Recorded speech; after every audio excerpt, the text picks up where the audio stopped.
Hey guys, tonight we step back into one of the darkest economic chapters in American history, a time when the stock ticker stopped being a symbol of prosperity and became a messenger of doom.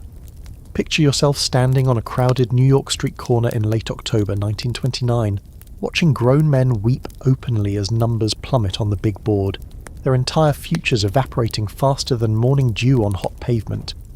You probably won't survive this, not in the financial sense anyway, because everything you thought you knew about money, security and the American dream is about to get tossed into a burning barrel for warmth. So, before you get comfortable, take a moment to like the video and subscribe, but only if you genuinely enjoy what I do here. And hey, drop a comment letting me know where you're listening from and what time it is there.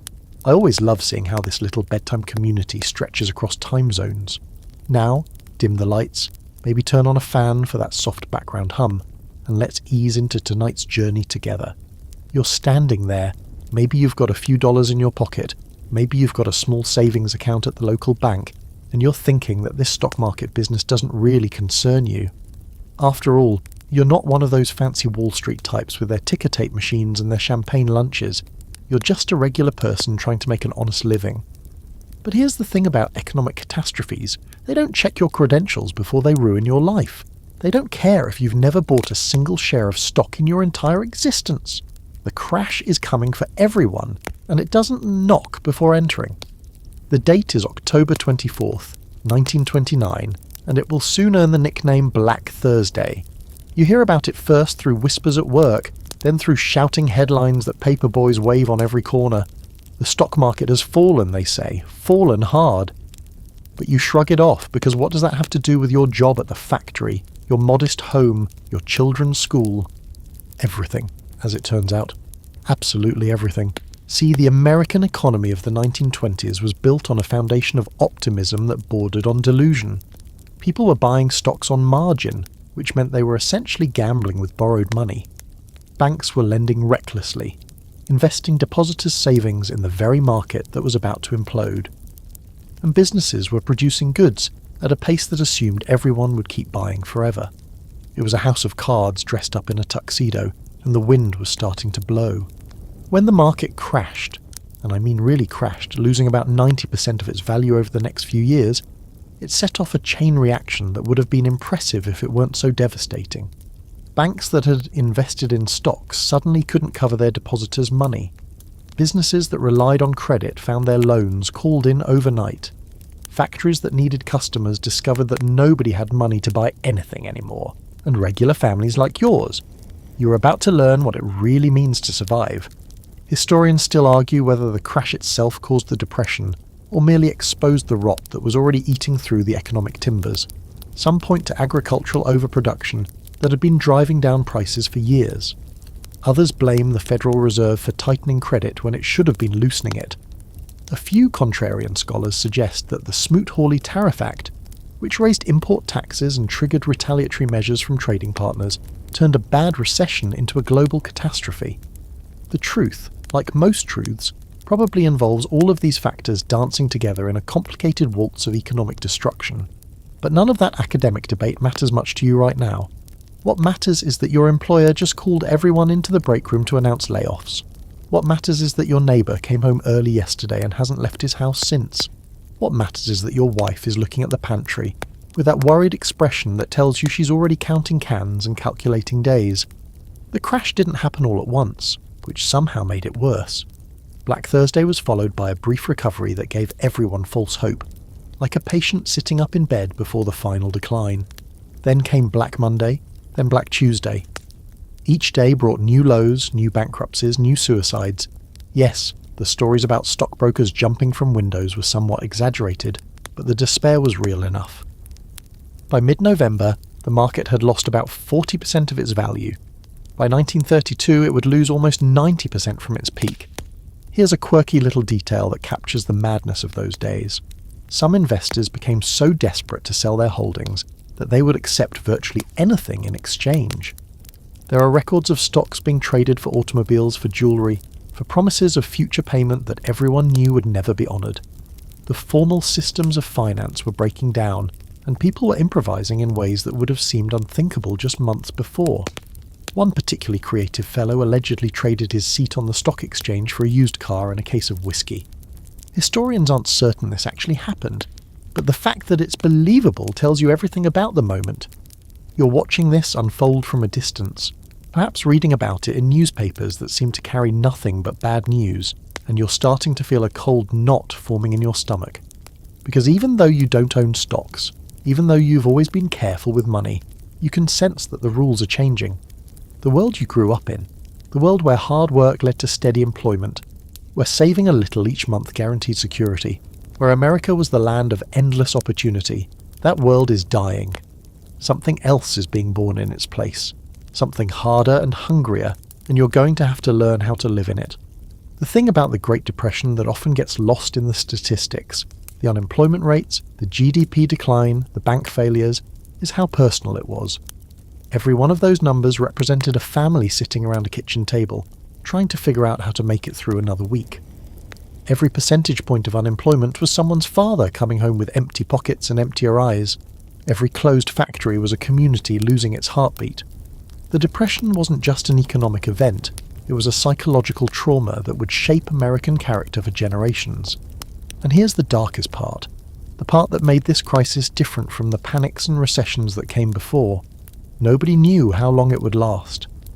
Previous economic downturns had been sharp but brief, like summer storms that clear quickly. The Depression just went on, year after grinding year, until people started to wonder if this was simply the new normal. If maybe prosperity had been the aberration, and poverty was the natural state of things. That uncertainty, that not knowing if tomorrow would be better or worse or exactly the same, was perhaps the heaviest burden of all.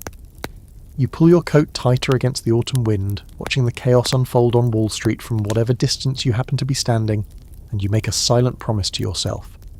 Whatever comes next, whatever hardships the future holds, you will find a way to keep your family fed and sheltered and together. You don't know yet what that will require of you. You don't know about the soup lines and the shanty towns and the desperate migrations that lie ahead. You only know that survival is now your primary occupation, and you're going to have to get very good at it very quickly. The crash has happened, the old world is ending, and your education in Depression-era survival is just beginning. The first time you walk to your bank and find the doors locked, you assume there must be some mistake. Banks don't just close, do they? They're institutions, permanent fixtures of the community, as reliable as churches and courthouses. You cup your hands against the glass and peer inside, seeing the empty teller windows, the abandoned desks, the eerie stillness of a place that should be bustling with activity. A small notice taped to the door explains that the bank has temporarily suspended operations, but the word temporary feels like a cruel joke. Your savings, every penny you've scraped together over years of careful living, are locked behind that door, and nobody can tell you when, or if, you'll ever see them again. This is happening all over the country, and it's happening fast. In the first few years of the Depression, nearly 10,000 banks fail. 10,000. That's not a typo, and it's not an exaggeration. These aren't just abstract corporate entities collapsing. These are the places where your family kept its money, where your parents deposited their paychecks, where you started that little nest egg for your children's education. Gone. Vanished. Evaporated like morning mist, except mist comes back and your savings won't. The mechanics of bank failures were brutal in their simplicity. Banks in the 1920s operated on what's called fractional reserve banking, meaning they only kept a portion of depositors' money on hand at any given time. The rest was loaned out or invested, generating the profits that made the whole system work. This was fine as long as depositors trusted that their money would be there when they needed it. But when that trust evaporated, when people started to worry that banks were in trouble, everyone rushed to withdraw their savings at once. This was called a bank run, and it was a self-fulfilling prophecy of doom. Even healthy banks couldn't survive if all their depositors demanded their money simultaneously, because that money simply wasn't there to give. You hear about your own bank's troubles through neighbourhood gossip first, then through increasingly alarming newspaper reports. Someone's cousin works as a teller and says the vault is running low. Someone else saw the bank president meeting with worried-looking men in suits. The rumours spread faster than fact could possibly travel, and by the time you decide to withdraw your savings, just to be safe, just until things settle down, there's already a line stretching around the block. Hundreds of people with the same idea, the same fear, the same desperate need to hold their money in their own hands when nothing can take it away. You wait for hours. The line inches forward with agonizing slowness. Some people have brought chairs, others sit on the curb, looking exhausted and terrified. There are occasional disturbances, shouting, pushing, once a brief scuffle that the police quickly break up. But mostly the line is quiet, heavy with a dread that doesn't need words. You're all thinking the same thing. Please let there be something left when I get to the front. Please let this not be the day everything disappears. Here's an odd little detail from that era that might make you smile grimly. Some clever depositors figured out that banks typically processed withdrawals in alphabetical order by last name, so people named Abbott or Adams had a slight advantage over people named Wilson or Young. There are stories of desperate families legally changing their surnames to something earlier in the alphabet, hoping to jump the queue before the money ran out. Historians debate whether these stories are literally true or merely illustrative of the panic, but either way, they capture something essential about the moment. The sense that survival might depend on the smallest advantages, the tiniest head starts in the race against catastrophe. When you finally reach the teller window, if you're lucky enough to reach it before the doors slam shut, you might find that there are limits on what you can withdraw. Maybe $50, maybe $20, maybe nothing at all, with apologies and promises that more funds will be available tomorrow. Tomorrow comes, and the bank doesn't open. The next day, same story. By the end of the week, there are chains on the doors and official-looking notices about federal receivers and liquidation proceedings. Your savings, whatever you couldn't pull out in time, have become numbers in a bankruptcy filing, claims against assets that may or may not exist. This is the moment when everything changes for your family. Before you had a cushion. Before, there was money set aside for emergencies, for doctor's bills, for replacing the roof when it leaked, for buying shoes when the children's feet outgrew the old ones. Now that cushion is gone, snatched away by forces you don't fully understand and certainly can't control. You're operating without a safety net, and the tightrope just got a lot more wobbly. Some families had advance warning, enough time to withdraw their savings before the worst happened. These were the lucky ones, relatively speaking, though luck seems like a strange word to apply to anything in this era. They would keep their cash at home, hidden in mattresses and cookie jars and hollowed-out books, never trusting banks again for as long as they lived. This distrust would persist for decades, even after the government created deposit insurance to prevent future collapses. There are people alive today whose grandparents refused to open bank accounts, preferring to keep their money in coffee cans buried in the backyard. Historians still argue whether the Federal Reserve could have prevented the banking crisis with more aggressive intervention. Some economists believe that if the Fed had acted as a lender of last resort, providing cash to struggling banks and stopping the panic before it spread, the depression might have been significantly less severe. Others argue that the rot was too deep, the systemic problems too fundamental for any monetary policy to fix. It's an academic debate with practical implications, since it shaped how governments would respond to future financial crises. But you're not thinking about monetary policy right now. You're thinking about the jar of coins your daughter has been saving for a doll she saw in the store window. You're thinking about the envelope of cash you tucked into your Bible, money you'd been setting aside for Christmas presents. You're thinking about every small amount of currency you can gather, because those small amounts are suddenly all you have. The bank took everything else, and now you need to figure out how to build something from nearly nothing. The immediate aftermath of a bank failure was chaos.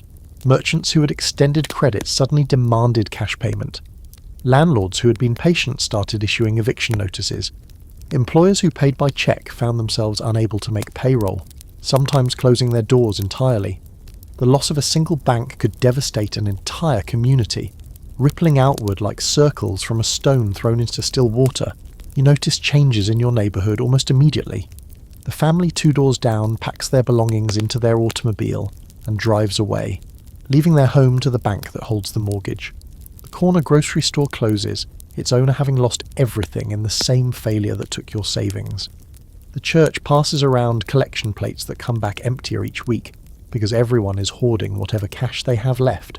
The social fabric is fraying thread by thread, and you can see it happening in real time.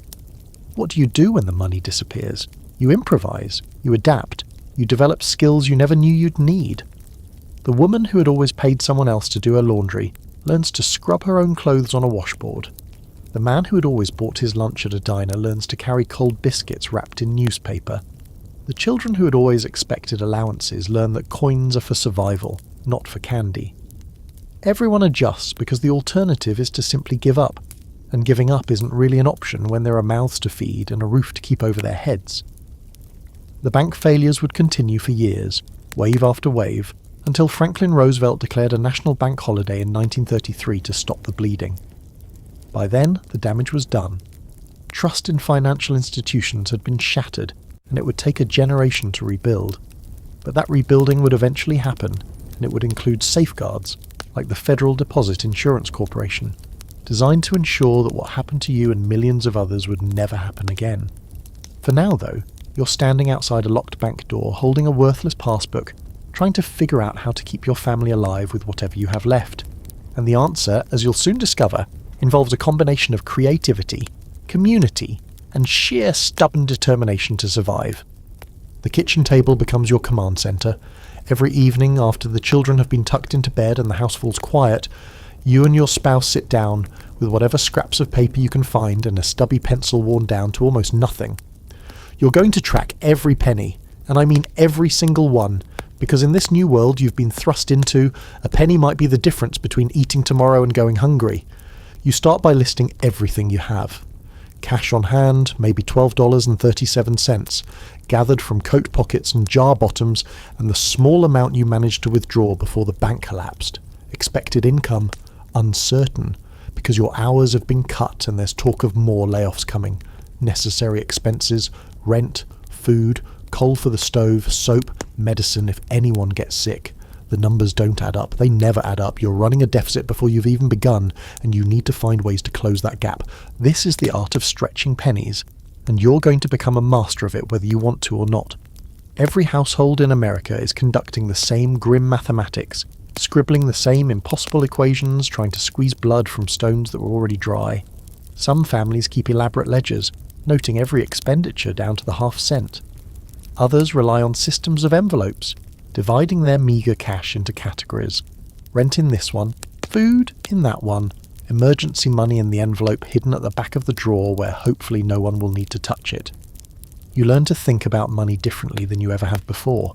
A nickel isn't just a nickel anymore. It's a loaf of bread, or most of a can of beans, or the difference between having coffee this week and doing without. You start calculating everything in terms of what else that money could buy. That newspaper costs 2 cents, sure, but 2 cents is also 2 eggs, and eggs have protein that newspapers don't provide. You stop buying the paper and start getting your news from neighbours who still subscribe, or from the free reading room at the public library. Here's a mathematical reality of Depression-era poverty that might help you understand the scale. The average American family income dropped from about $2,000 a year in 1929 to around $1,500 by 1933. That sounds like a manageable decline until you realise that prices didn't fall nearly as fast, especially for rent and essential goods. And for families that lost their primary earner to unemployment, income didn't just decline, it disappeared entirely. Imagine trying to run your household on nothing but occasional odd jobs and whatever charity you could stomach accepting. That's the situation millions of families found themselves in, with no timeline for when things might improve. The penny-stretching strategies varied by circumstance, but certain principles were universal. First, eliminate all unnecessary expenses immediately. This meant no more movies, no more restaurant meals, no more new clothes unless absolutely essential. The concept of essential got redefined drastically.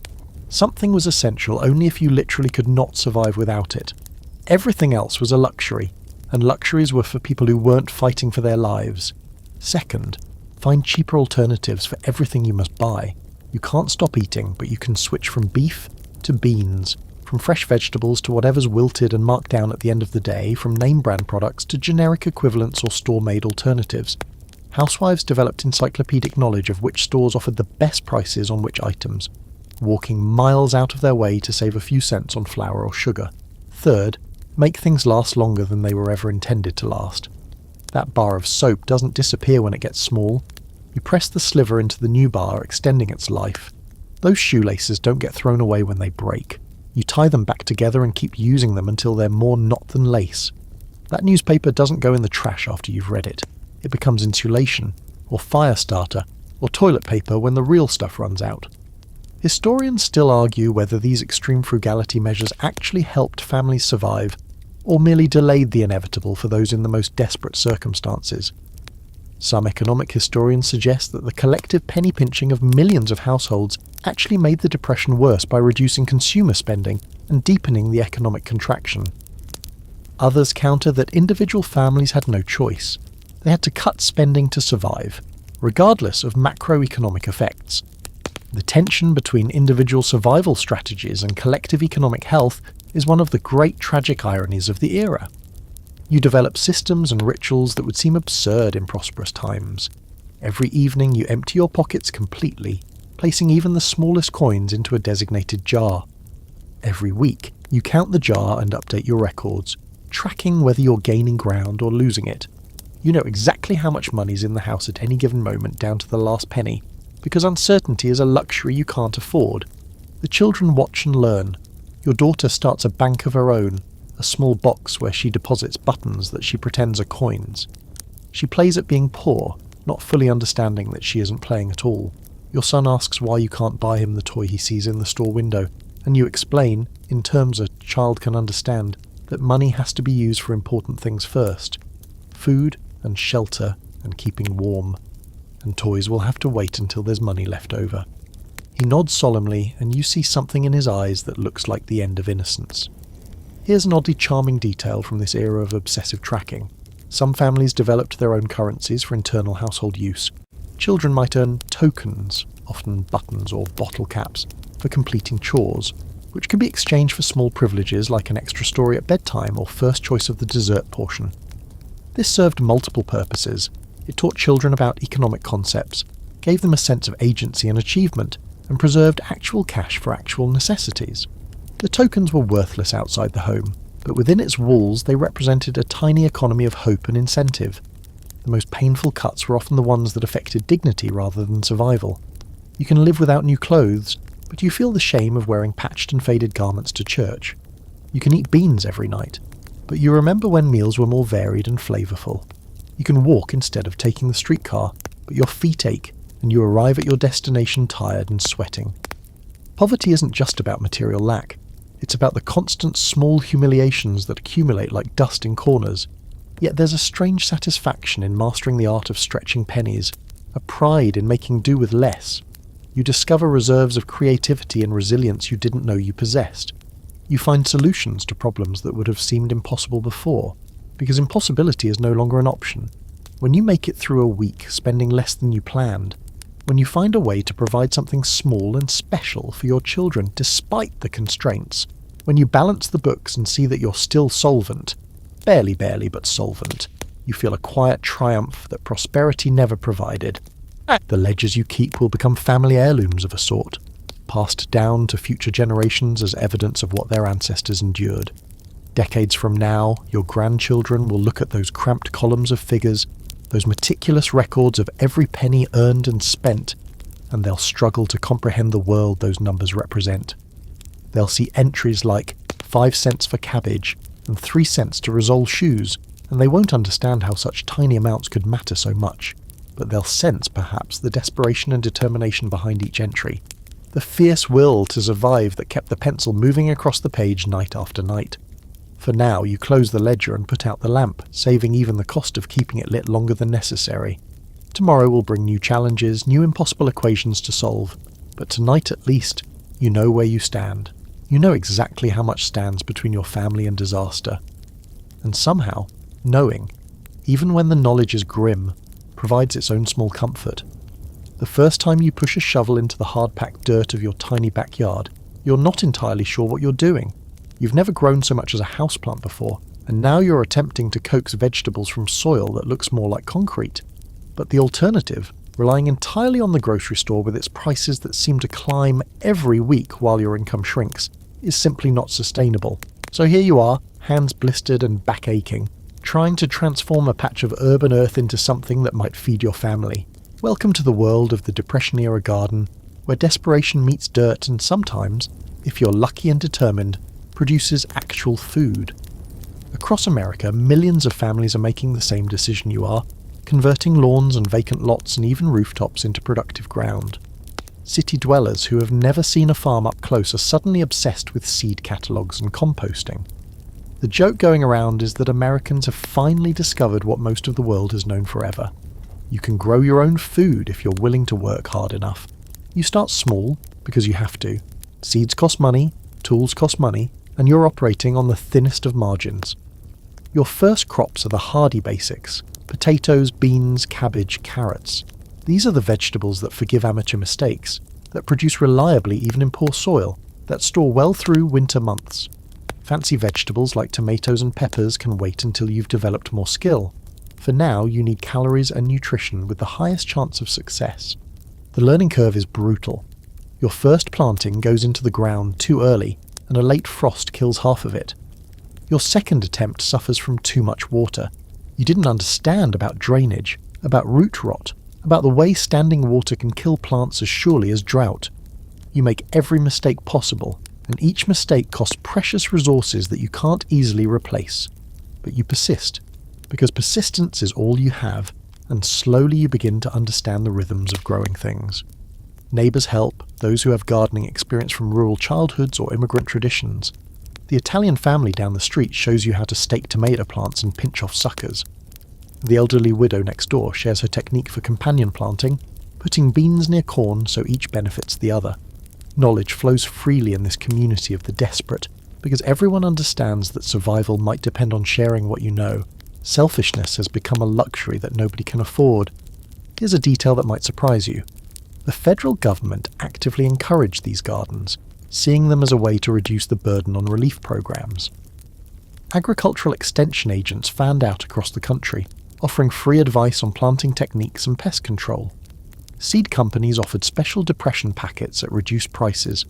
Some cities converted vacant lots into community gardens, dividing the land among families who had no yards of their own. Historians estimate that by 1934, subsistence gardens were producing roughly $1 billion worth of food annually. A staggering contribution to the national food supply from millions of amateur farmers working patches of dirt. Your garden becomes an obsession, occupying your thoughts even when you're not tending it. You worry about rain and sunshine, about bugs and blights, about whether the potatoes are developing underground where you can't see them. You dream about vegetables, which is not something you ever expected to experience. Your children think you've gone slightly crazy, the way you hover over seedlings like they're babies, but they change their minds when the first harvest comes in and there's fresh food on the table that didn't cost a single cent from the grocery budget. The physical labour is exhausting but strangely satisfying. After months of feeling powerless against economic forces beyond your control, here is something you can actually do. You can dig, you can plant, you can water and weed and nurture. The garden responds to your efforts in ways that the job market doesn't. Put in the work and you'll see results. There's a therapy in it, a meditation, though nobody would have used those words in 1933. You just know that your mind feels calmer after an hour with your hands in the soil. Community gardens deserve special mention here, because they represent something remarkable about human nature under stress. In cities across America, groups of families banded together to cultivate shared plots, dividing labour and harvest according to need and contribution. These weren't formal organisations with bylaws and elected officials. They were organic responses to crisis, neighbours recognising that cooperation increased everyone's chances of survival. Historians still argue whether these collective efforts represented a kind of grassroots socialism or simply practical problem-solving among desperate people. The participants themselves probably didn't care about ideological labels. They just knew that sharing a garden made more sense than everyone struggling alone. Your backyard isn't large enough to grow everything you need, so you supplement your own production with foraging. This was another skill that Depression-era families developed out of necessity, learning to identify edible plants that grew wild in fields and forests and even city parks. Dandelion greens became salad components. Wild onions flavoured soups. Berries and nuts, when you could find them before the birds did, provided treats that felt luxurious compared to the monotony of cultivated vegetables. There's a whole cuisine of poverty that developed during these years, drawing on knowledge that previous generations had forgotten and future generations would forget again. Here's a quirky little tidbit: some desperate gardeners experimented with crops that would seem bizarre to modern sensibilities. There was a brief fad for growing tobacco in northern climates, despite the obvious challenges, because tobacco could be traded even when money had no value. Some families tried cultivating hemp, which was legal at the time and useful for rope and fibre. Others attempted to domesticate wild plants with mixed success. The Depression turned ordinary citizens into agricultural experimenters, testing the limits of what could grow and what could be eaten. The psychological benefits of gardening went beyond the food produced. In a world where so much felt out of control, jobs, banks, governments, the economy itself, the garden represented a small domain where human effort still mattered. You could see the results of your labour in tangible form. You could provide for your family through your own work, not through charity or relief, or the uncertain mercy of employers. That sense of agency, of self-sufficiency, was precious beyond measure in an era when helplessness seemed to define daily life. By midsummer, your little garden is producing more than you expected. There are beans to be picked daily, potatoes waiting underground, carrots that pull from the earth with satisfying resistance. Not everything succeeded. The corn was a failure, the squash got eaten by bugs. But enough worked that you're eating fresh vegetables regularly for the first time in months. Your children, initially sceptical of the whole enterprise, now compete to help with harvesting. They've developed favourites. Your daughter loves the tiny carrots that haven't quite reached full size. Your son insists on digging every potato himself.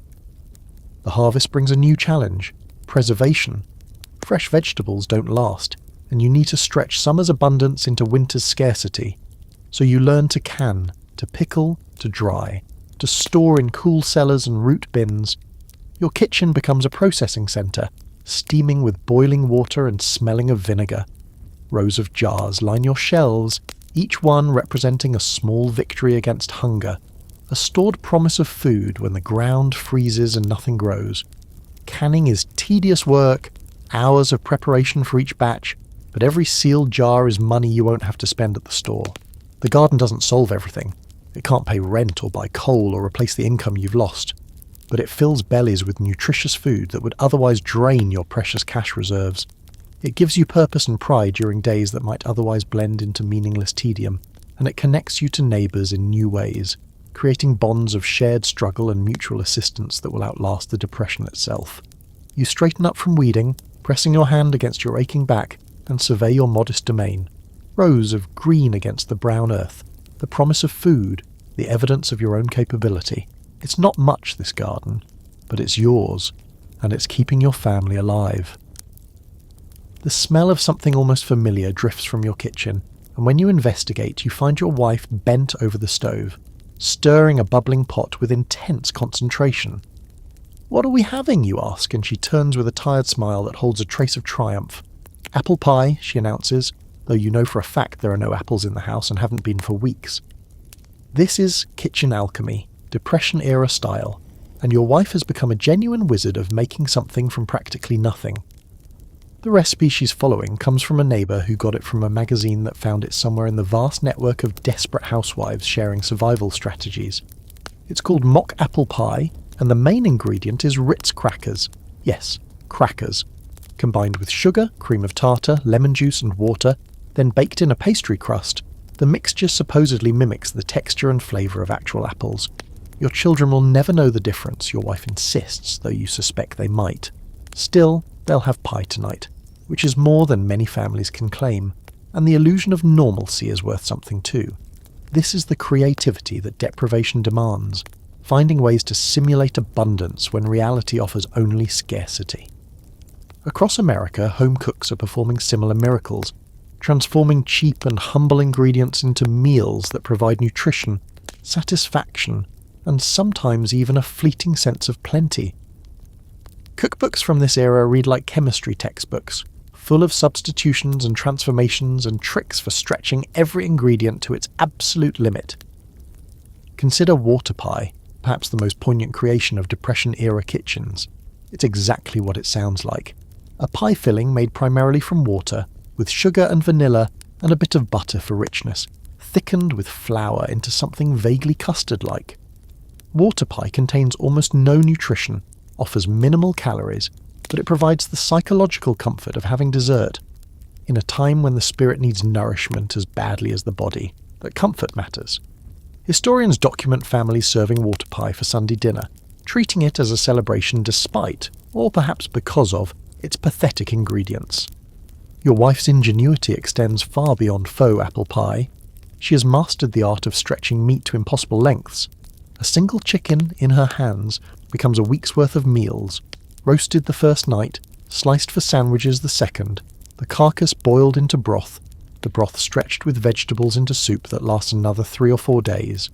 Nothing is wasted. The feet become gelatin. The liver gets minced into spreads. Even the bones, after yielding their marrow to soup, are dried and ground into meal that adds nutrition to other dishes. Your grandmother's generation would have recognised these techniques, but your mother's generation, enjoying 20s prosperity, had mostly forgotten them. Now they're being relearned out of grim necessity. Here's a recipe that captured the desperation of the era with dark humour.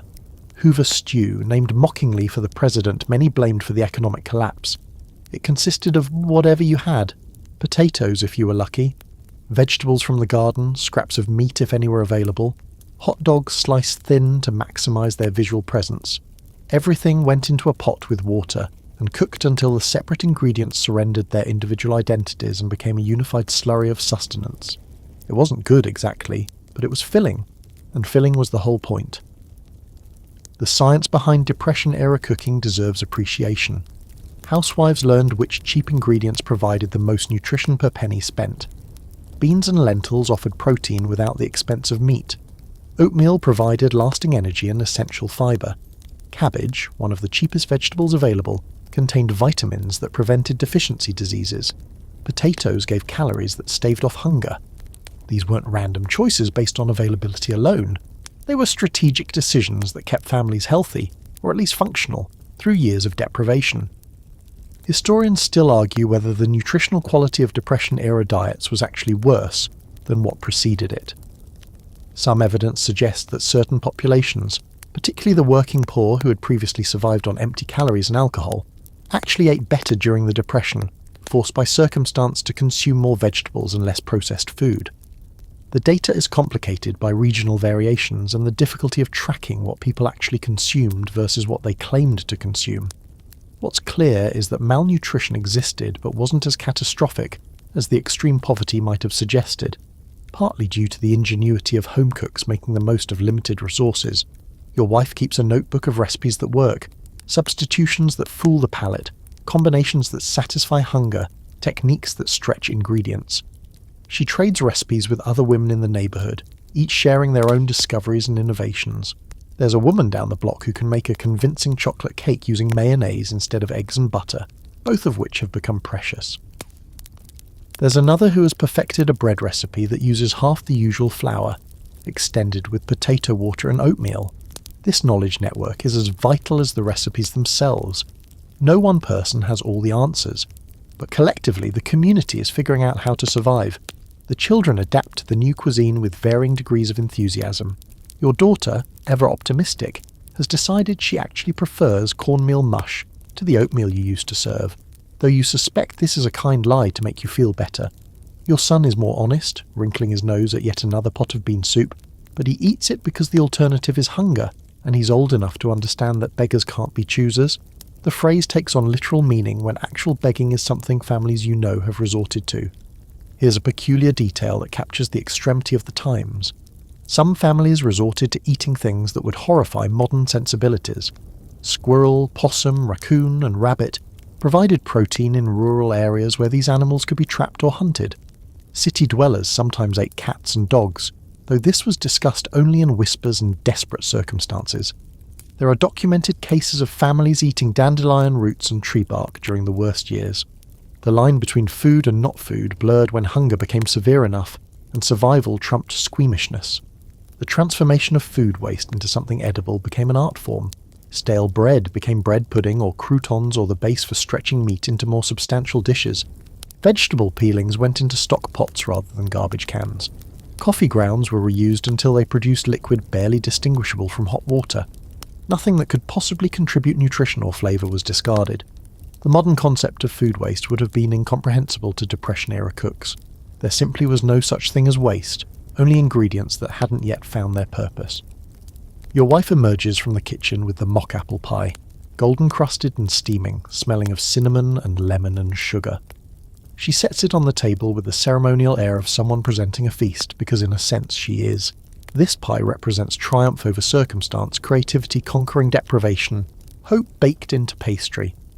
The children gather round, eyes wide at the unexpected treat, ignorant of the substitution they're about to consume.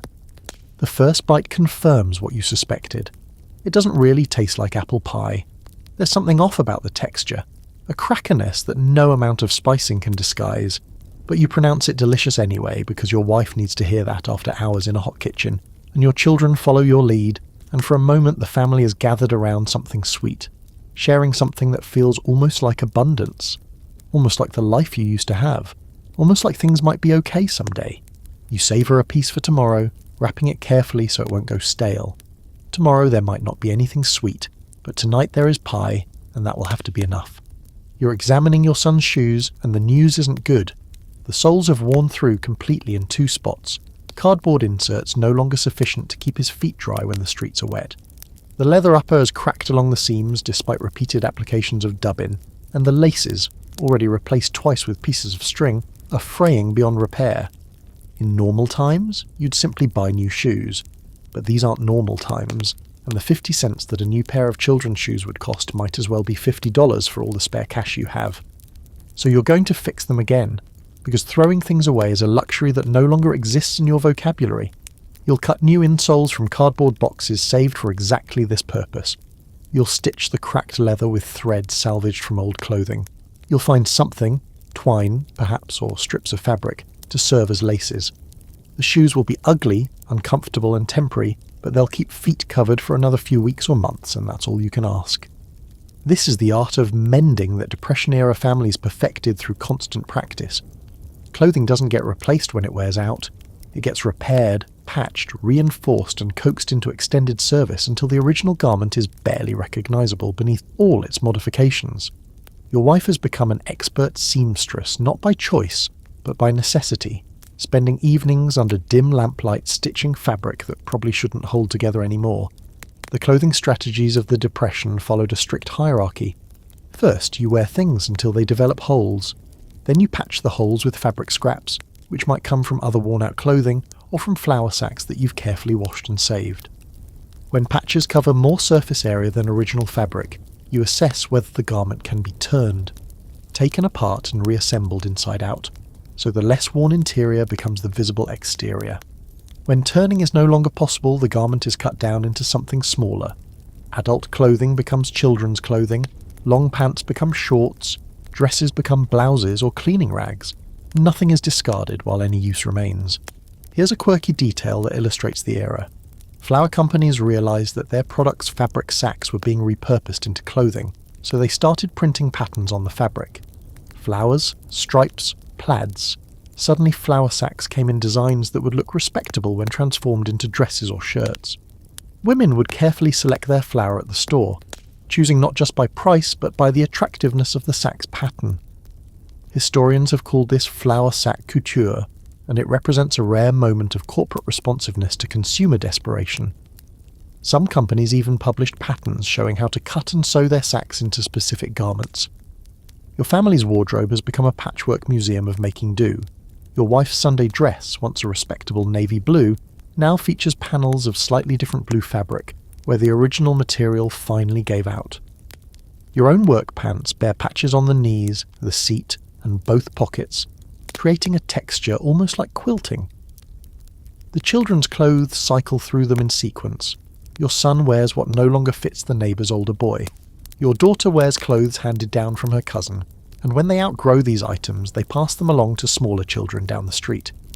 The emotional weight of wearing visible poverty shouldn't be underestimated. You remember what it felt like to wear new clothes, crisp and fitting properly, projecting an image of competence and success. Now you go to church in patched pants and a shirt with fraying cuffs, trying to hold your head high while knowing everyone can see your circumstances stitched into your garments. The shame isn't rational. Everyone else is in similar condition. But shame rarely bows to logic. Poverty is humiliating even when it's universal.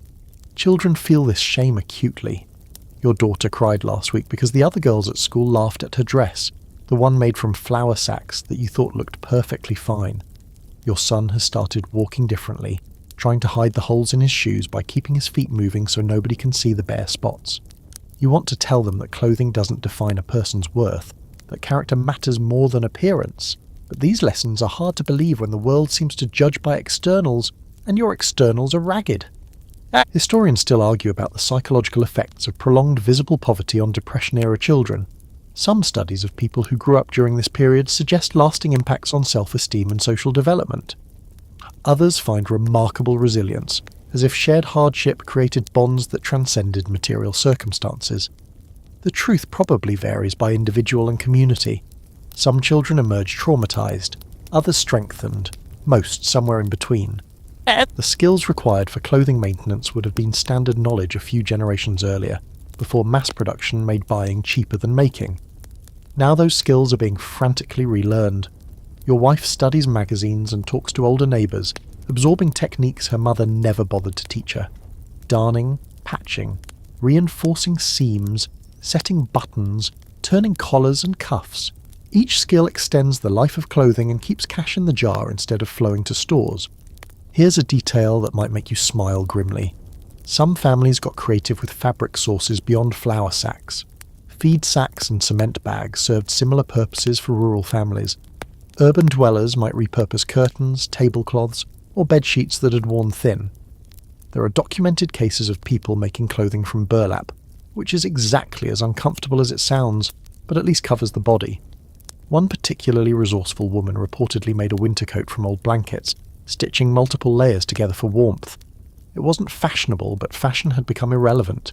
Shoes presented special challenges because they couldn't be patched as easily as fabric. Resoling was common. You'd save old tyres and cut the rubber into sole shapes, attaching them to shoe bottoms with tacks or glue. Cardboard insoles became universal, replaced as they wore through. Some families learned to make simple moccasins from scraps of leather, though these offered little protection on rough streets.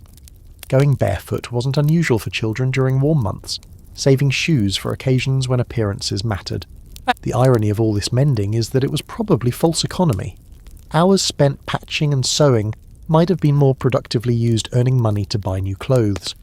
But earning opportunities were scarce while mending could be done during otherwise idle hours.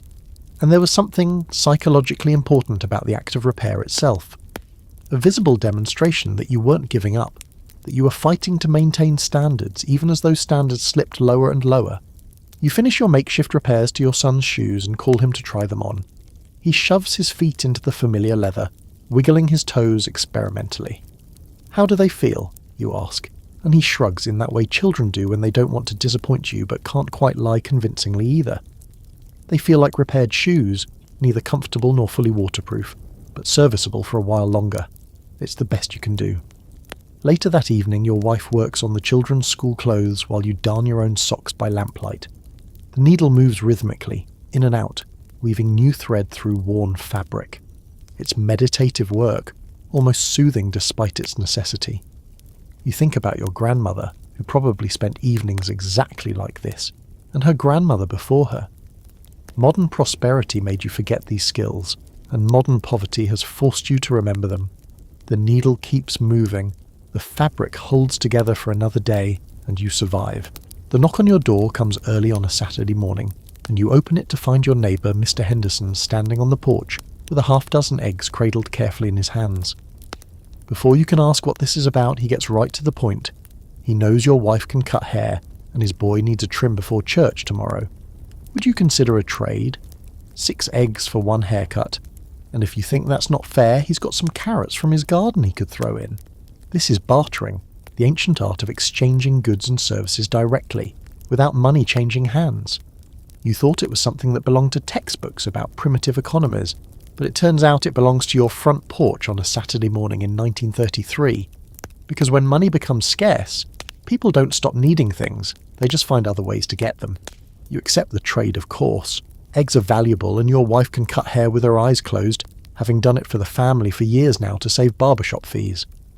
Mr. Henderson's boy gets his hair cut sitting on a kitchen chair with a sheet draped around his shoulders while your wife snips away, and the eggs go straight into your pantry, where they represent several days' worth of protein. No currency involved, no cash drawer emptied, just 2 families helping each other through mutual exchange. The barter economy that flourished during the Depression was remarkably sophisticated, considering its improvised nature. In your neighbourhood alone, you can find people trading eggs for vegetables, labour for shelter, repairs for food, lessons for services. The retired schoolteacher down the block tutors children in exchange for whatever their families can provide. Sometimes food, sometimes mending, sometimes just promises of future reciprocation when the parents find work.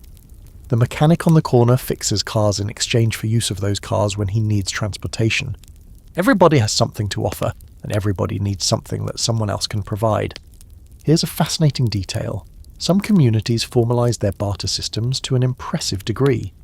In California, a movement called the Unemployed Exchange Association created its own currency, backed not by gold or government promises, but by goods and services deposited in a common warehouse. Members could contribute what they had: homemade bread, preserved vegetables, handmade crafts, and receive credit that could be spent on whatever others had contributed. At its peak, the organisation had tens of thousands of members conducting millions of dollars worth of transactions without using a single official dollar. Your own bartering tends to be more informal, based on personal relationships and neighbourhood reputation. You've established yourself as someone who can do basic home repairs, fixing leaky faucets, patching roofs, clearing clogged drains, and these skills have become currency. Last month you fixed Mrs. Patterson's kitchen faucet and received a bushel of beans from her garden. The week before, you helped the Wilsons reinforce their chicken coop and came home with 2 live chickens that now provide eggs for your family. Every skill becomes potential income. Every favour creates a web of reciprocal obligation. The children participate in this economy too, though on a smaller scale. Your son does yard work for elderly neighbours who reward him with cookies or small toys that their own grandchildren have outgrown. Your daughter runs errands for the bedridden widow on the corner, receiving in return old magazines and occasionally a penny when the widow has one to spare. These transactions teach them something valuable about exchange and community, lessons that money-based commerce never quite conveys. Historians still argue about whether the Depression-era barter economy represented a rejection of capitalism or simply its adaptation to extraordinary circumstances. Some see it as evidence that human cooperation precedes and transcends market systems, that when formal economics fail, informal networks of mutual aid naturally emerge. Others argue that bartering is inherently inefficient, that its prominence during the Depression was a symptom of economic dysfunction, rather than a desirable alternative. The debate continues in academic journals, though the people who actually survived through bartering probably didn't care much about theoretical frameworks. The etiquette of Depression-era bartering evolved through trial and error. You learned not to lowball your neighbours because reputation mattered, and today's trading partner would remember tomorrow's insult. You learned to accept goods you didn't immediately need, because they could be traded again for something you did need, creating chains of exchange that sometimes spanned half the neighbourhood. You learned that timing mattered. Fresh eggs were worth more than stale ones. A favour done during crisis was worth more than one done during calm. Here's a heartwarming quirk of the barter system. It often generated excess value beyond the goods exchanged. When you cut Mr. Henderson's son's hair, you also got to chat with his family, catching up on neighbourhood news and strengthening social bonds. When you fixed Mrs. Patterson's faucet, she insisted you stay for coffee and conversation, providing companionship as valuable as the beans you took home. The transactions weren't just economic, they were social, weaving the community tighter together at a time when isolation might have been unbearable. Some trades were more creative than others. There's a family on the next block that barters piano lessons. The wife was a music teacher before the crash, and now she instructs children in exchange for whatever their families can provide. Her students pay in vegetables, in mending, in firewood, in hours of childcare that free her for other tasks. Another family trades access to their telephone, one of the few on the block, charging neighbours in eggs or labour for the privilege of making calls. Private property becomes semi-communal when individual ownership can no longer meet individual needs. The barter system had limitations that became apparent over time. Not every trade was convenient. Sometimes you had something to offer, but couldn't find anyone who wanted it and had what you needed. The coincidence of wants problem that economists describe plagued informal exchanges, leading some communities to develop the scrip currencies mentioned earlier, and certain things simply couldn't be bartered. Rent had to be paid in dollars, as did taxes, utility bills, and many store purchases. Bartering supplemented the cash economy, but couldn't replace it entirely. You become known in the neighbourhood as someone reliable, someone whose word can be trusted and whose work can be depended upon. This reputation is a form of capital in itself, more valuable perhaps than the dollars you don't have.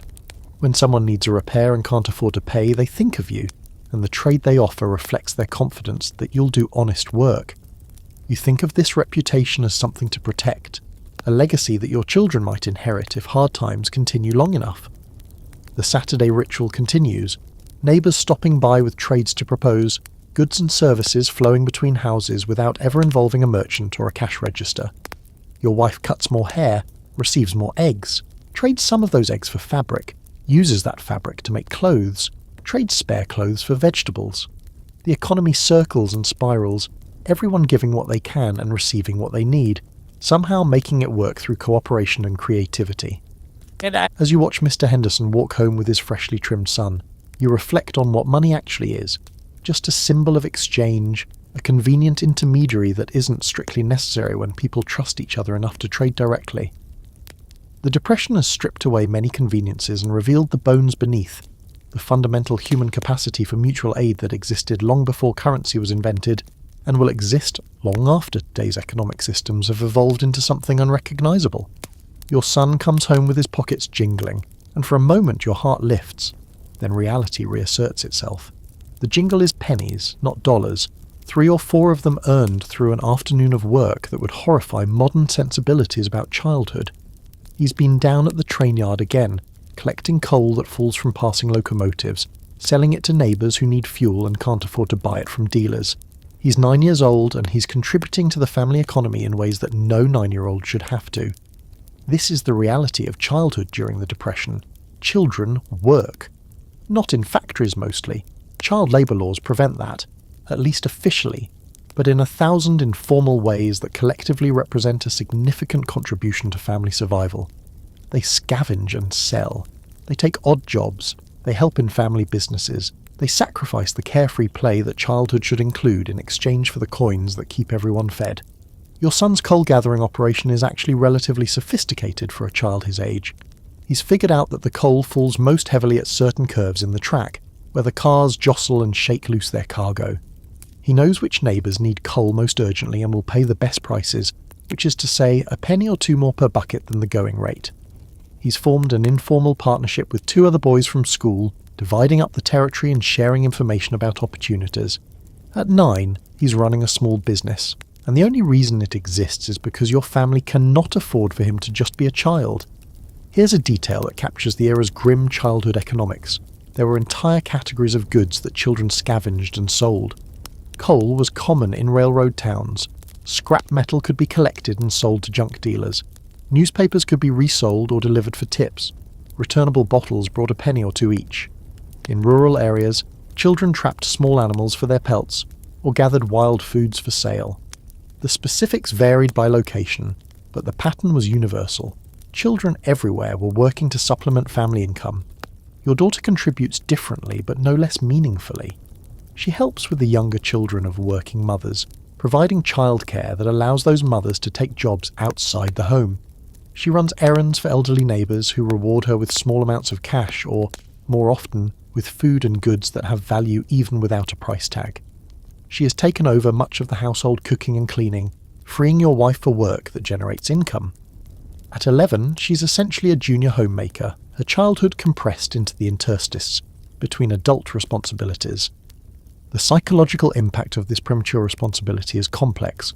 On one hand, children who work develop competence and confidence earlier than their counterparts in prosperous times. They learn skills. They experience the satisfaction of contributing. They understand economic realities that sheltered children miss entirely. Some adults who grew up during the Depression recall their childhood work with pride, remembering themselves as contributors rather than burdens. On the other hand, childhood is supposed to be carefree for a reason. It's when play develops creativity, when exploration builds curiosity, when the absence of responsibility allows personality to flourish. Depression-era children often miss these experiences, their development shaped by necessity rather than opportunity. Historians still argue whether the widespread employment of children during the Depression represented exploitation or empowerment. Some point to children's contributions as evidence of family solidarity. of young people rising to meet challenges alongside their parents. Others note that children had little choice in the matter. Their labour was demanded by circumstance, and refusal meant contributing to family suffering. The truth probably varies by family. Some children were genuine partners in survival, while others were conscripted workers whose preferences were never consulted. School attendance suffered, of course. Your son goes to school, mostly, but on days when work opportunities arise, school takes second priority. The teachers understand they're dealing with half-empty classrooms because so many students are working, but they worry about what this generation is missing educationally. Some schools responded by offering evening classes and weekend programs, trying to capture students during hours not claimed by work. Others simply lowered expectations, accepting that Depression-era education would be incomplete. Here's a small detail that might surprise you. Children's work was often more flexible and creative than adult employment, precisely because children weren't bound by adult conventions. They could see opportunities that adults missed, could squeeze into spaces too small for grown bodies, could charm customers in ways that gruff adults could not. Your son's coal business works partly because neighbours find it hard to say no to a bright-eyed 9-year-old asking if they need fuel. The same coal offered by an adult might receive a cooler reception. Children weaponise their youth, turning childhood itself into a business advantage. The coins your children bring home don't amount to much in absolute terms, a few pennies here, a nickel there, but they represent the margin between surviving and not surviving. They pay for small essentials that would otherwise go unpurchased. They provide your children with a sense of agency in circumstances that could otherwise feel helpless. They teach lessons about work and value and contribution that will shape these young people for the rest of their lives. Whether those lessons are entirely positive is a question that perhaps only time will answer. Your son dumps his pennies into the family jar, the same jar where all loose change accumulates, and watches them join the small pile that represents your collective reserves. He's proud. You can see it in his posture, the set of his jaw. And you're proud too, even as you wish he didn't have to feel proud about this. You wish he could be collecting baseball cards instead of coal, trading with friends for fun rather than profit, experiencing childhood as a playground rather than a workplace. But wishes don't feed families, and your son seems to understand this intuitively. He asks what jobs might be available tomorrow, whether any neighbours have mentioned needing help, whether you've heard about opportunities he might pursue. He's already thinking like a worker, planning his economic activities with the seriousness of an adult. You answer his questions, help him strategize, participate in his small business planning as if it were the most natural thing in the world. Because in Depression-era America, it is the most natural thing in the world. Children work, families survive, and childhood, as an extended period of carefree play, becomes one more luxury that hard times cannot afford. You're walking past the old Miller place, abandoned now, the family having moved west in search of work, when you notice something scratched into the fence post. It's a crude drawing, like a child made it. A circle with 2 parallel lines extending from the bottom. You've seen similar marks around town, chalked on sidewalks and scratched into tree bark, but you've never known what they meant. Today, watching a ragged man approach that very fence and then turn toward the house with apparent purpose, you begin to understand. These are hobo codes, the secret language of wandering workers, and they're turning America's streets and railways into an invisible network of survival information. The symbol you noticed means something specific. Perhaps, kind woman lives here, or food available if you work, or danger, stay away. The exact meanings vary by region and evolve over time, but the principle is universal. Those who have nothing share what they know, marking paths through a hostile world for others who will follow. The man who approached the fence has spotted you watching, and for a moment you see wariness in his eyes, the look of someone who has learned to distrust strangers.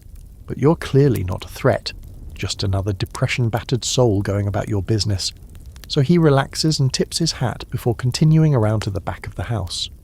You won't see him again, but others like him will pass through your town tomorrow and the next day and the day after that, all of them reading signs that most residents never notice.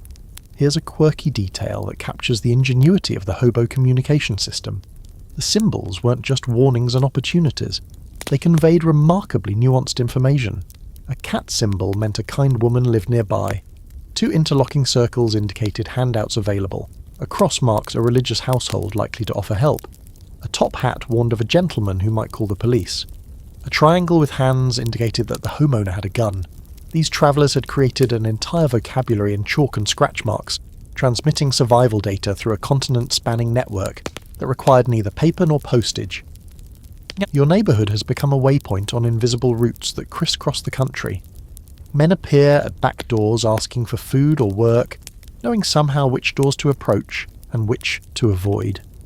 The marks on fences and trees guide them like street signs guide motorists, invisible to those who don't know the language but perfectly legible to those who do. Some residents resent these visitors. Others, recognising kinship with the desperate, offer what help they can. The marks update accordingly. Houses that once meant kind people might become tell them you'll work if the residents grow weary of constant requests. You've heard stories about the men who wander, the hobos and tramps and bums, terms that the wanderers themselves distinguish carefully, though outsiders use them interchangeably. Hobos travel and work, taking jobs where they find them and moving on when the work ends. Tramps travel but prefer not to work, surviving on charity and wit. Bums neither travel nor work, having surrendered to circumstances and settled into stationary desperation. The Hobo Code serves mainly the first group, the workers, though others learn it too. The routes these men travel aren't random. They follow jobs, harvest seasons that move north through summer, construction projects that offer temporary employment, industries that hire casual labour without asking too many questions. A man might start the year in Texas picking cotton, move north for wheat harvest in Kansas, head to Washington for apple picking, then drift south again as winter approaches. The same journey, year after year, following the same marks and the same rails and the same desperate hope that somewhere ahead there might be something permanent. Historians still argue about the total number of Americans who took to the road during the Depression. Estimates range from several 100,000 to several million, depending on how you define the wandering population and when you count them. What's certain is that the movement was unprecedented in American history, a mass migration of the unemployed seeking work wherever it might exist, creating temporary communities in jungle camps outside every major city, and scratching their cryptic symbols on every available surface. Here's something that might surprise you. The Hobo Codes weren't invented during the Depression. They evolved over decades, originating in the late 19th century when itinerant workers first began riding the rails in significant numbers. The Depression simply expanded their use enormously, as millions of newly homeless men learned the symbols from veterans of the road. Knowledge passed from experienced wanderers to desperate newcomers in jungle camps and railroad yards, an oral tradition supplemented by scratched signs, ensuring that those who followed would benefit from those who came before.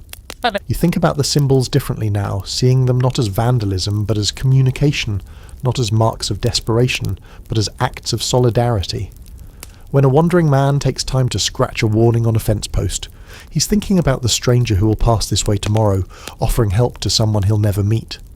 The codes represent a community of the displaced, bonded not by geography or kinship but by shared circumstance, looking out for each other in a world that has largely stopped looking out for them. The woman who lives in the Miller Place's neighbouring house, Mrs. Garrett, widowed and struggling like everyone else, tells you she feeds wandering men when they come to her door. "They're someone's sons," she says simply, as if that explains everything. Perhaps it does. She's acquired a reputation, marked on local fences, as someone who will provide a sandwich and a cup of coffee in exchange for small chores. The men who visit her are always respectful, always grateful, always gone before their presence becomes burdensome.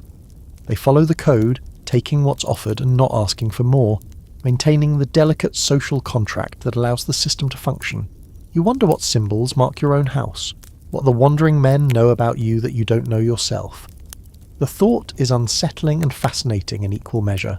Somewhere out there, in chalk and scratch marks, your reputation exists in a language you can't read, informing strangers about what they can expect if they knock on your door. You hope the marks are kind. You hope they say something about you that you'd be proud to claim.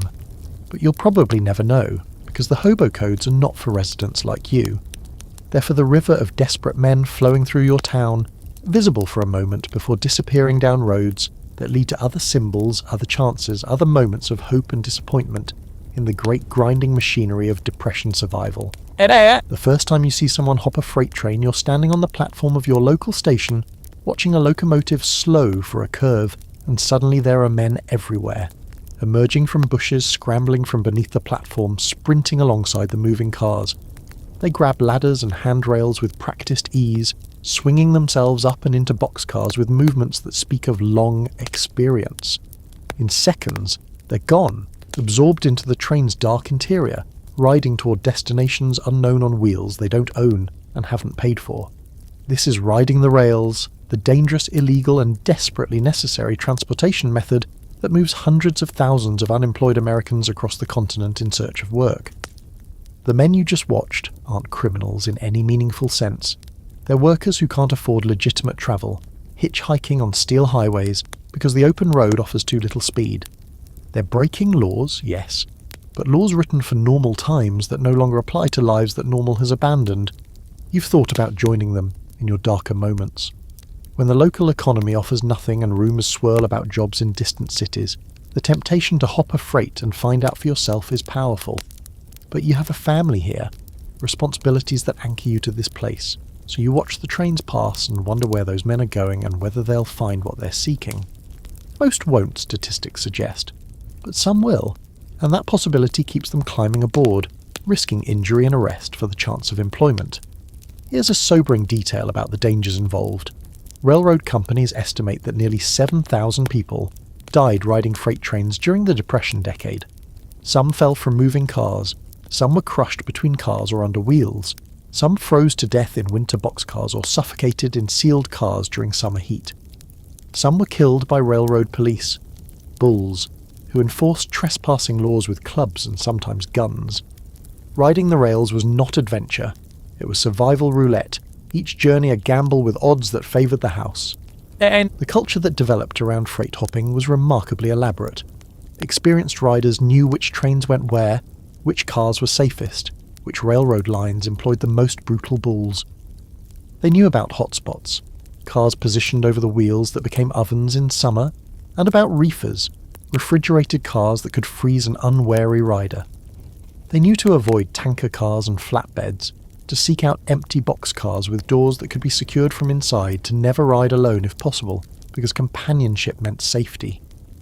Your town's jungle, the camp where wandering men gather between trains, sits just outside city limits, in a scrubby area near the switching yard. You've walked past it, seen the campfires and makeshift shelters, heard the murmur of voices discussing routes and opportunities. The men there aren't scary, despite what some residents claim. They're tired, dirty, hungry, hopeful, workers without work, trying to solve that problem through mobility. Some have families somewhere, wives and children they're trying to support from a distance. Others have nothing but the clothes on their backs and the dream of something better down the line. Historians still argue about whether riding the rails represented freedom or desperation. Some romanticize it as an expression of American mobility, the pioneer spirit translated to the industrial age. Others see it more grimly as evidence of economic failure, of a society that forced men to risk their lives just to look for work. The riders themselves probably held both views simultaneously. Yes, there was a kind of freedom in movement, but it was freedom born of having nothing left to lose. Here's a detail that captures the humanity of jungle life. The camps operated on unwritten rules that everyone understood. Share what you have, don't steal from fellow travellers, watch out for the young and the sick, contribute to the common pot when you can. These weren't charitable impulses, they were survival strategies that recognised everyone's vulnerability.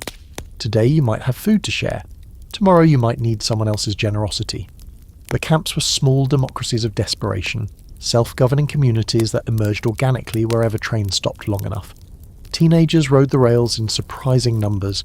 Perhaps 200,000 young people, some barely older than your son, took to the trains during the Depression years, running from families that couldn't feed them, seeking adventure that turned into hardship, looking for work that adults couldn't find.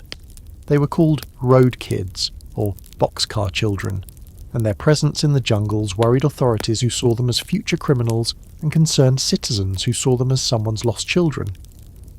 Special programs eventually tried to get them off the trains and into schools or camps, with limited success. You watch another train approach, slowing for the curve, and you see the shapes emerging again. Not as many this time, but several men and what looks like a teenage boy. all preparing to make the leap that separates standing still from moving on. One man stumbles, almost falls, catches himself at the last moment and swings aboard with a motion that makes your stomach clench. The boy makes it look easy, his young body nimble in ways that will fade with age and wear. Then they're gone, swallowed by distance and momentum, on their way to wherever the tracks lead. You turn toward home, grateful for the anchor that keeps you grounded, worried about those who have no anchor and must drift. The trains will keep running, the men will keep riding, and somewhere down every line there's either work or disappointment waiting. The Depression has turned America into a nation in motion, vast populations flowing along steel arteries, seeking the jobs that will let them stop moving and become rooted again. Until then, they ride, they jump, they risk, because staying still means giving up, and they haven't given up yet. On the outskirts of your city, where the official streets end and the unofficial survival begins, a new neighbourhood has appeared seemingly overnight. It's not on any map. It has no proper address.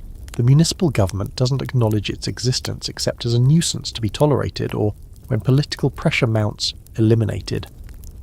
But it's home to several hundred people who have nowhere else to go, and they've named it, with bitter irony, after the president they blame for their predicament.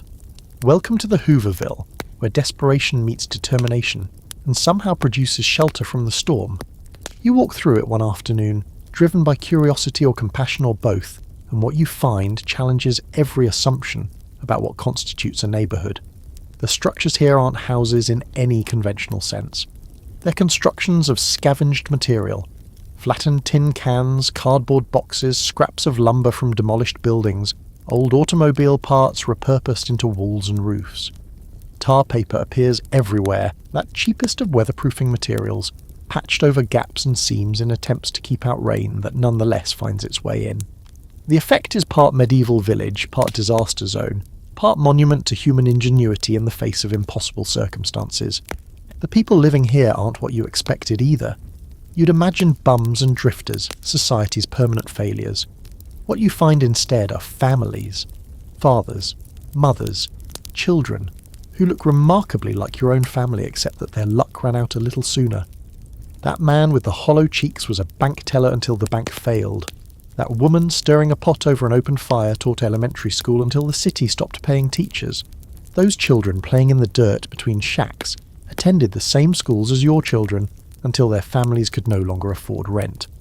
The line between you and them is thinner than you'd like to believe. Here's a striking detail about Hooverville demographics that historians have documented. These settlements weren't purely working class. Among the residents you'd find former small business owners, white-collar professionals, skilled craftsmen who had commanded decent wages before the crash. The Depression didn't discriminate by previous status. It swept away security from every level of society. Some Hooverville residents had owned homes just years before, had savings accounts and life insurance policies, and all the trappings of middle-class stability. Now they lived in shacks they'd built themselves from garbage, and the only thing distinguishing them from their neighbours was how recently they'd fallen. The organisation of a Hooverville evolved organically without official structure. Natural leaders emerged, people with construction skills who could advise on building, people with management experience who could coordinate efforts, people with social skills who could mediate disputes. Some settlements developed formal governing structures, with elected mayors and written rules. Others remained more anarchic, held together by shared circumstance rather than explicit agreement. Most fell somewhere in between, small societies finding their own level of organisation. Your Hooverville has someone called the Mayor, though the title is more affectionate than official. He's a barrel-chested man named Murphy, who arrived among the first settlers and helped establish the camp's basic framework. He shows newcomers where to build, resolves conflicts over territory and resources, represents the community when dealing with police or city officials. He accepts no salary for this work, there's no money to pay him, but he receives respect and a certain amount of food from families who can spare it. In the economy of Hooverville, respect and food are currency enough. Historians still argue about whether Hoovervilles represented social breakdown or social adaptation. One perspective sees them as evidence of capitalism's failure, visible proof that the system wasn't working for millions of Americans. Another perspective sees them as evidence of human resilience, communities organising themselves to survive when larger institutions failed them. Both perspectives contain truth. The Hoovervilles were simultaneously symptoms of dysfunction and examples of creative response to that dysfunction. Here's a quirky detail that illustrates the gallows humour of the settlements. Residents developed an entire vocabulary of sarcastic terms related to their benefactor in blame. Hoover blankets were newspapers used for warmth. Hoover flags were empty pockets turned inside out. Hoover leather was cardboard used to line worn-out shoes. Hoover wagons were broken-down automobiles pulled by mules because their owners couldn't afford gasoline. The president himself reportedly hated these terms, but the residents who coined them found dark satisfaction in naming their suffering after the man they held responsible. The conditions in your local Hooverville are predictably grim. Sanitation is minimal, a few communal outhouses dug at the camp's edge, rarely adequate for the population they serve. Clean water comes from a single pump that residents share, forming long lines during peak hours. Disease spreads easily in such close quarters, and medical care is essentially non-existent. The camps attract vermin, breed infections, and produce child mortality rates that would shame a developing nation. Nobody lives in a Hooverville by choice. They live there because every other option has been exhausted. Yet there's also community here, the kind of solidarity that emerges when everyone shares the same circumstances. Residents watch each other's children while parents search for work. They share food when one family has more than another. They defend the camp collectively when authorities threaten to demolish it, presenting a united front that sometimes, not always, but sometimes, convinces officials to let them stay. The Hooverville is miserable, but it's their misery, and they've made it into something resembling home. You leave as the sun begins to set, casting long shadows across the jumbled landscape of improvised shelter. Children wave goodbye, accustomed to visitors from the proper city who come to gawk at their poverty. Adults watch you go with expressions that mix wariness and hope. Maybe this one will help, maybe this one will bring trouble, maybe this one will simply forget what he's seen and return to his own struggles. You walk back toward your neighbourhood, your rented house that feels like a mansion compared to what you've just witnessed, and you think about how close you are to being one of them, how close everyone is. The Hooverville isn't another world, it's just this world with the pretenses stripped away. The sky has turned a colour you've never seen before, a sickly yellow-brown that bleaches the midday sun to a dim disk barely visible through the murk.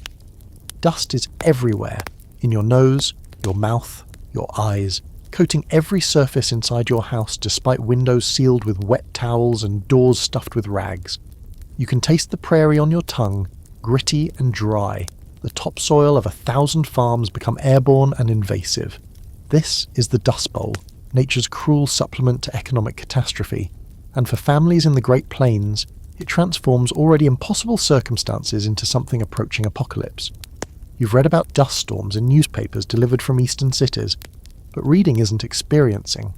The storms arrive with terrifying speed, black walls of churning soil that turn day into night within minutes. Cattle suffocate in the fields. Children lose their way between house and barn, disoriented in swirling darkness. Static electricity builds to levels that short out car engines and deliver painful shocks when you touch metal. People develop dust pneumonia, their lungs clogged with particles that no cough can clear.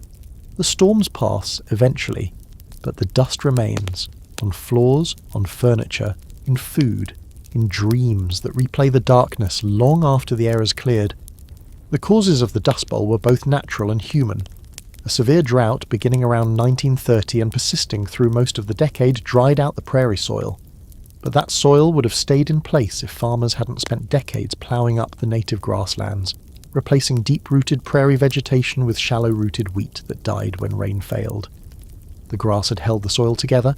Without it, the parched earth simply blew away, carrying with it the fertility that had made plains farming profitable.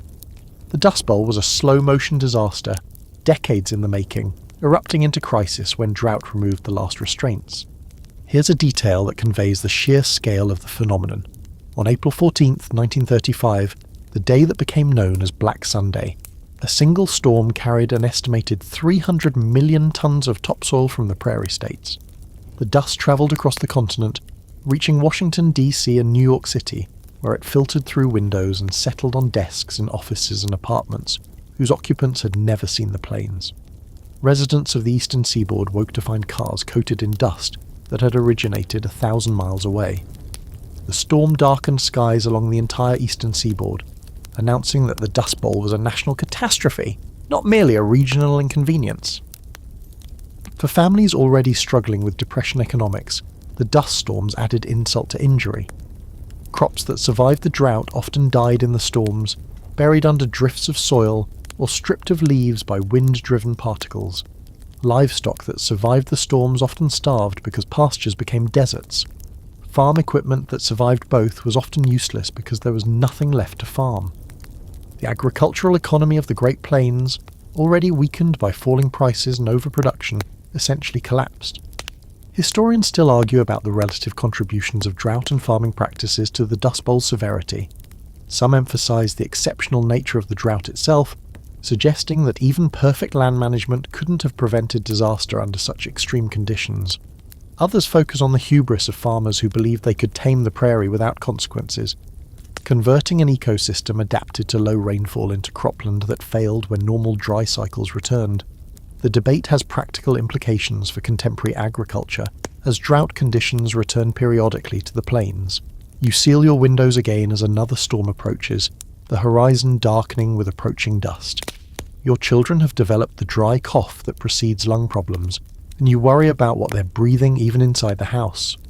The animals need attention, but going outside during a storm is dangerous. You've heard stories of farmers found dead in their fields, suffocated in the swirling dust. So you wait, huddled together in the filtered dimness, listening to the wind howl and the dust scratch against windows like something alive trying to get in. Here's a haunting detail from Dust Bowl memoirs. The static electricity generated by dust storms could produce eerie effects. Blue flames sometimes appeared around metal objects, fence posts, windmills, barbed wire, creating ghostly illumination in the darkness of the storms. These were called blue northers or static fires, and though they weren't actually dangerous, they added to the apocalyptic atmosphere. Some religious families interpreted them as signs, divine commentary on the disaster unfolding around them. Whether punishment or warning or meaningless natural phenomenon, the flames contributed to a sense that the world itself had turned strange and hostile. The psychological toll of living through the Dust Bowl defies adequate description. Day after day of choking dust, night after night of wondering if conditions will ever improve, the constant work of cleaning, knowing that tomorrow will undo all your efforts, the grief of watching crops fail and animals die and land that once supported your family become worthless desert. Some families broke under the pressure, leaving behind everything they owned in desperate flights toward rumours of better conditions elsewhere. Others stayed, stubborn or trapped or both, enduring year after year of dust and disappointment. You think about your grandparents, who homesteaded this land, who broke the sod and built the house, and planted the trees that now bend under windstorm assault. They believed they were creating something permanent, a legacy for generations. Now that legacy is blowing away, literally becoming part of the dust that fills your lungs and coats your furniture. The land they tamed has turned savage again, and you're not sure you have the strength to keep fighting it. Tomorrow, if the storm passes, you'll go out and survey the damage. You'll find new dunes of dust piled against fences and buildings. You'll find crops buried or destroyed. You'll find another layer of grit on everything you own. And you'll start the process again, cleaning, replanting, hoping, because what else can you do? The Dust Bowl offers only two choices, endure or leave, and for now, you're still choosing to endure. The truck is packed impossibly full, mattresses strapped to the roof, pots and pans clanking against the tailgate, children wedged into gaps between boxes containing everything the family owns, which isn't much, but is everything nonetheless. You watch from your porch as another neighbour loads up and prepares to leave, heading west toward California with that look in their eyes that mixes desperation with hope. They're joining the Great Migration, the river of refugees flowing from the Dust Bowl states toward a promised land that turns out not to be so promising after all. These are the Okies, a term that started as a geographical descriptor and became something like an epithet, though the people it describes often wear it with defiant pride. They come not just from Oklahoma but from Kansas and Texas and Arkansas and Colorado. Anywhere the combination of drought and depression has made survival impossible. They come in overloaded automobiles that break down regularly, requiring repairs performed with limited tools and unlimited improvisation. They come with children who don't understand why home had to be left behind, and elderly relatives who remember when the land was fertile and life was good. Your neighbours who are leaving include families you've known for years, people who built farms and raised children and contributed to community. Watching them go feels like watching an amputation, a piece of your world being cut away. You help them load the last boxes, exchange addresses that both parties know will never be used, say goodbyes that feel inadequate to the occasion. Then they're gone, joining Route 66's endless ribbon of desperate travellers, becoming part of a movement that will reshape California's demographics and America's conscience. Here's the scale of this migration, expressed in numbers that still stagger. Approximately 2.5 million people left the Plain States during the 1930s. Not all went to California, but enough did, perhaps 400,000, to create social and economic disruption in their destination. California's population had been around 5.7 million in 1930. The sudden influx of hundreds of thousands of destitute migrants overwhelmed public services, depressed wages for agricultural workers, and sparked nativist resentment among residents who had themselves migrated just a generation earlier. The Okies arrived thinking they'd find salvation, and instead found hostility. The journey west was itself an ordeal. Route 66 stretched over 2,000 miles from the plains to California, crossing desert and mountain terrain that punished the overloaded, underpowered vehicles most migrants drove. Breakdowns were constant, tyres blown on hot pavement, engines overheated in desert sun, suspensions collapsed under excessive weight. Families camped by roadsides waiting for parts or repairs, spending money they couldn't afford to continue journeys they couldn't afford to abandon. Some ran out of resources entirely and simply stopped wherever they were, stranded in small towns along the route. Historians still argue about why California specifically attracted so much migration.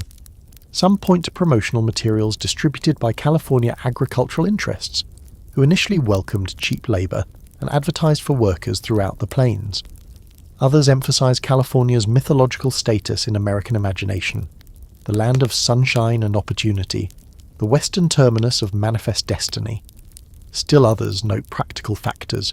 California was far enough west to escape the drought zone, had productive agricultural land, and offered at least the possibility of employment. Whatever the reasons, the migrants came in numbers that transformed everything. Here's a heartbreaking detail about the reception these migrants received.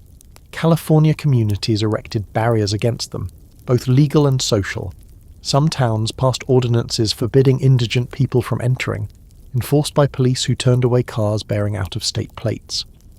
Los Angeles actually sent police to the state border to prevent entry, an extra-legal action later declared unconstitutional. Residents who feared economic competition and cultural contamination treated the migrants as invaders, using language that echoed nativist rhetoric about foreign immigrants. The Okies had travelled across their own country, only to be told they weren't welcome. The lives that awaited migrants who made it to California were often worse than what they'd left behind. Agricultural work was seasonal and low-paid, with workers competing fiercely for jobs that barely covered subsistence. Living conditions in the migrant camps were appalling. Crude shelters, inadequate sanitation, no services of any kind. The families who had owned land and homes in Oklahoma now lived in tents and shacks, following the harvest from field to field, always moving, never settled. The promised land turned out to be another form of the same hardship they'd fled. You think about whether your own family will eventually join this exodus. The dust keeps coming, the crops keep failing, and every week brings news of another neighbour giving up. But leaving means abandoning everything you've built, starting over with nothing in a place where nothing is guaranteed. Staying means continuing to fight a battle that feels increasingly unwinnable. Neither option is good. You're choosing between varieties of suffering, trying to determine which variety offers the best long-term odds. Some families split the difference, sending one member west to scout conditions while others remained behind, maintaining the farm until word came back about whether California offered real opportunity. This strategy had its own risks. Families separated for months or years, communication uncertain, the scouts sometimes establishing a new life and never sending for those left behind. The migration tore communities apart, scattered families across continents, disrupted every social bond that had held prairie life together. For now, you stay. You wave goodbye to another departing family, watch their truck disappear down the dust-choked road, and return to the work of surviving in place. Maybe conditions will improve. Maybe rain will return and the land will recover. Maybe you're wrong to cling to a home that the land itself seems determined to bury. But this is where your roots are, and pulling them up feels like a kind of death, even if replanting might mean life. The Okies have made their choice. You're still making yours, one dusty day at a time. The line forms early before the distribution centre even opens, because everyone knows there's never quite enough to go around. You take your place among your neighbours, some of whom you've known for years and some who've arrived recently from places even harder hit than your own. Nobody makes eye contact for long. There's shame in this line, in standing publicly as someone who needs help, even though nearly everyone in town qualifies. You shuffle forward as the doors open, clutching the paperwork that proves your eligibility, preparing to receive the government's assistance. This is relief, the complex web of federal, state and local programs that emerged during the Depression to keep millions of Americans from starving. The specific program varies by location and time. Maybe you're receiving surplus commodities, maybe you're getting a work assignment, maybe you're simply collecting a basket of food from a distribution centre. The bureaucracy is confusing, the rules keep changing, and the whole experience carries a stigma that makes people whisper about being on relief, as if it were a communicable disease. But you're here because the alternative is watching your family go hungry, and that stigma doesn't fill empty stomachs. The commodities you receive today include items that will become depression symbols: government cheese, government flour, government beans. These are surplus agricultural products that the federal government bought to support farm prices and then distributed to the poor to address hunger. It's a circular logic that somehow works. Farmers get paid, poor people get fed, and the agricultural economy avoids complete collapse. The food isn't fancy, and there's never as much of it as you'd like, but it keeps bodies functioning while everyone waits for circumstances to improve. Here's the political context behind the relief programs. When Franklin Roosevelt took office in March 1933, he inherited an economic catastrophe that had been allowed to fester for over 3 years. The previous administration had believed that private charity and local government should handle relief, that federal intervention would create dependency and undermine character. Roosevelt disagreed, pushing through emergency legislation that created direct federal involvement in keeping Americans alive. The programs weren't perfect. They were often contradictory, frequently underfunded, and sometimes administered by people more concerned with preventing fraud than providing help. But they represented a fundamental shift in what government was expected to do. The psychological experience of accepting relief is complicated in ways that the program designers probably never fully understood. You grew up believing that self-reliance was the core American virtue, that good people provided for themselves and their families through hard work. Accepting government help feels like an admission of failure, a public declaration that you couldn't make it on your own. Intellectually, you know the depression isn't your fault, that millions of capable, hard-working people are in the same situation.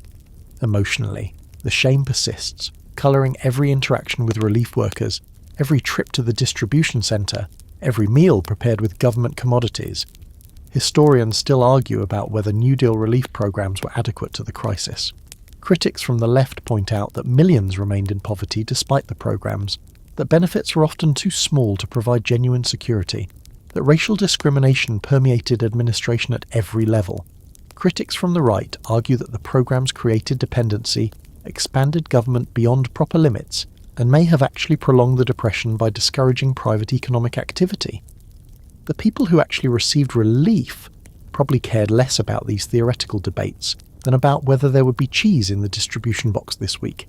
Here's a detail about how relief was administered that reveals both the humanity and the bureaucratic absurdity of the system. Recipients were often required to demonstrate need through home visits by caseworkers.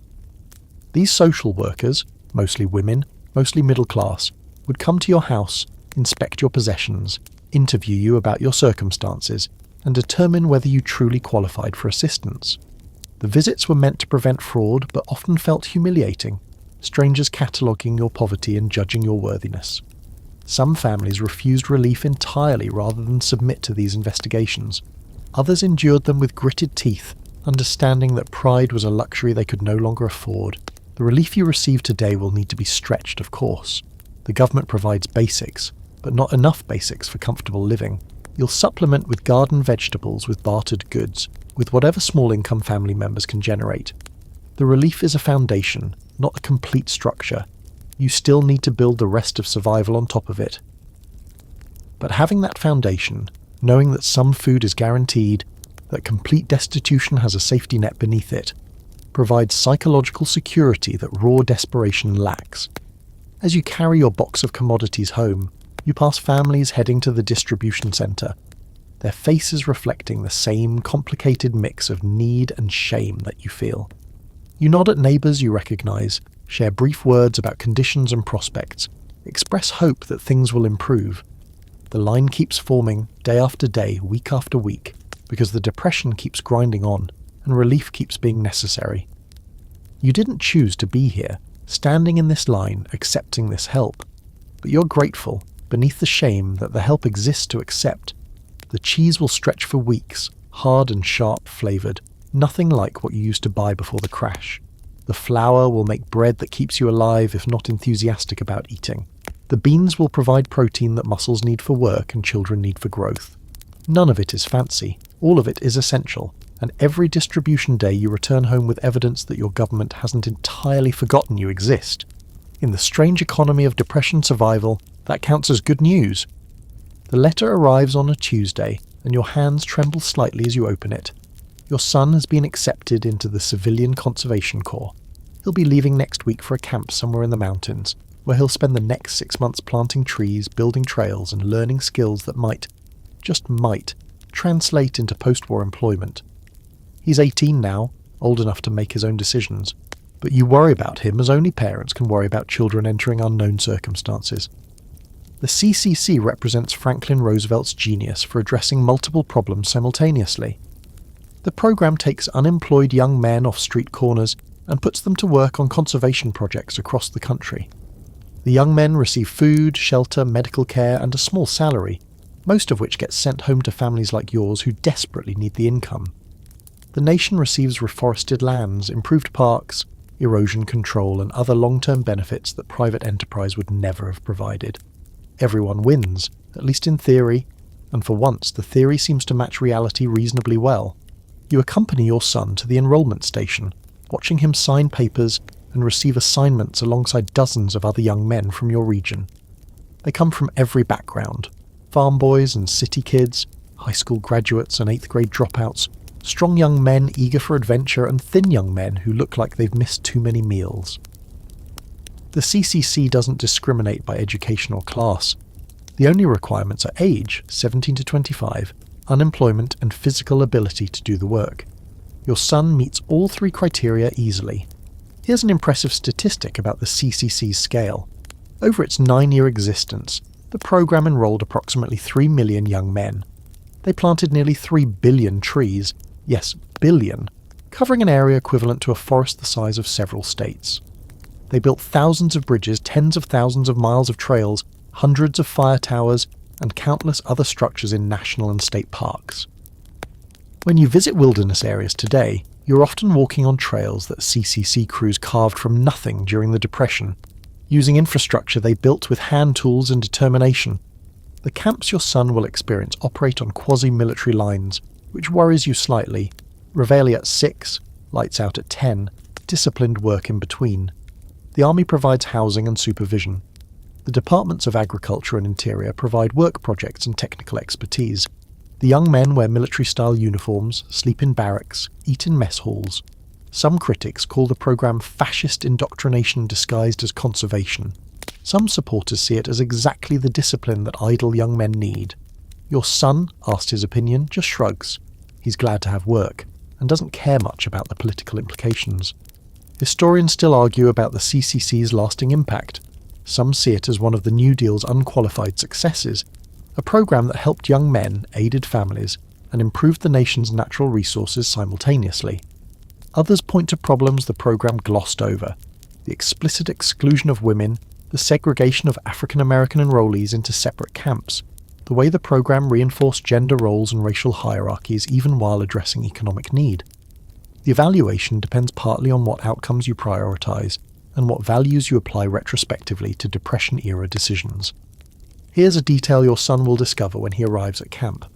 The work is genuinely hard. Planting trees sounds idyllic until you've dug 1,000 holes in rocky soil under summer sun. Building trails sounds adventurous until you've moved 1,000 stones by hand in terrain that doesn't want to be tamed. The young men earn their wages through physical labour that would exhaust anyone, performed in wilderness conditions that offer few comforts. Many arrive soft from urban unemployment and leave hardened by months of outdoor work. Muscles developed, skills acquired, confidence built through accomplishment. The Works Progress Administration, the CCC's better-known cousin, operates on different principles but with similar goals. The WPA employs adults of all ages on public works projects ranging from road construction to mural painting. Your neighbour works on a WPA road crew, spending his days shoveling gravel under the supervision of foremen who stretch the work as long as possible, because stretching work means stretching wages.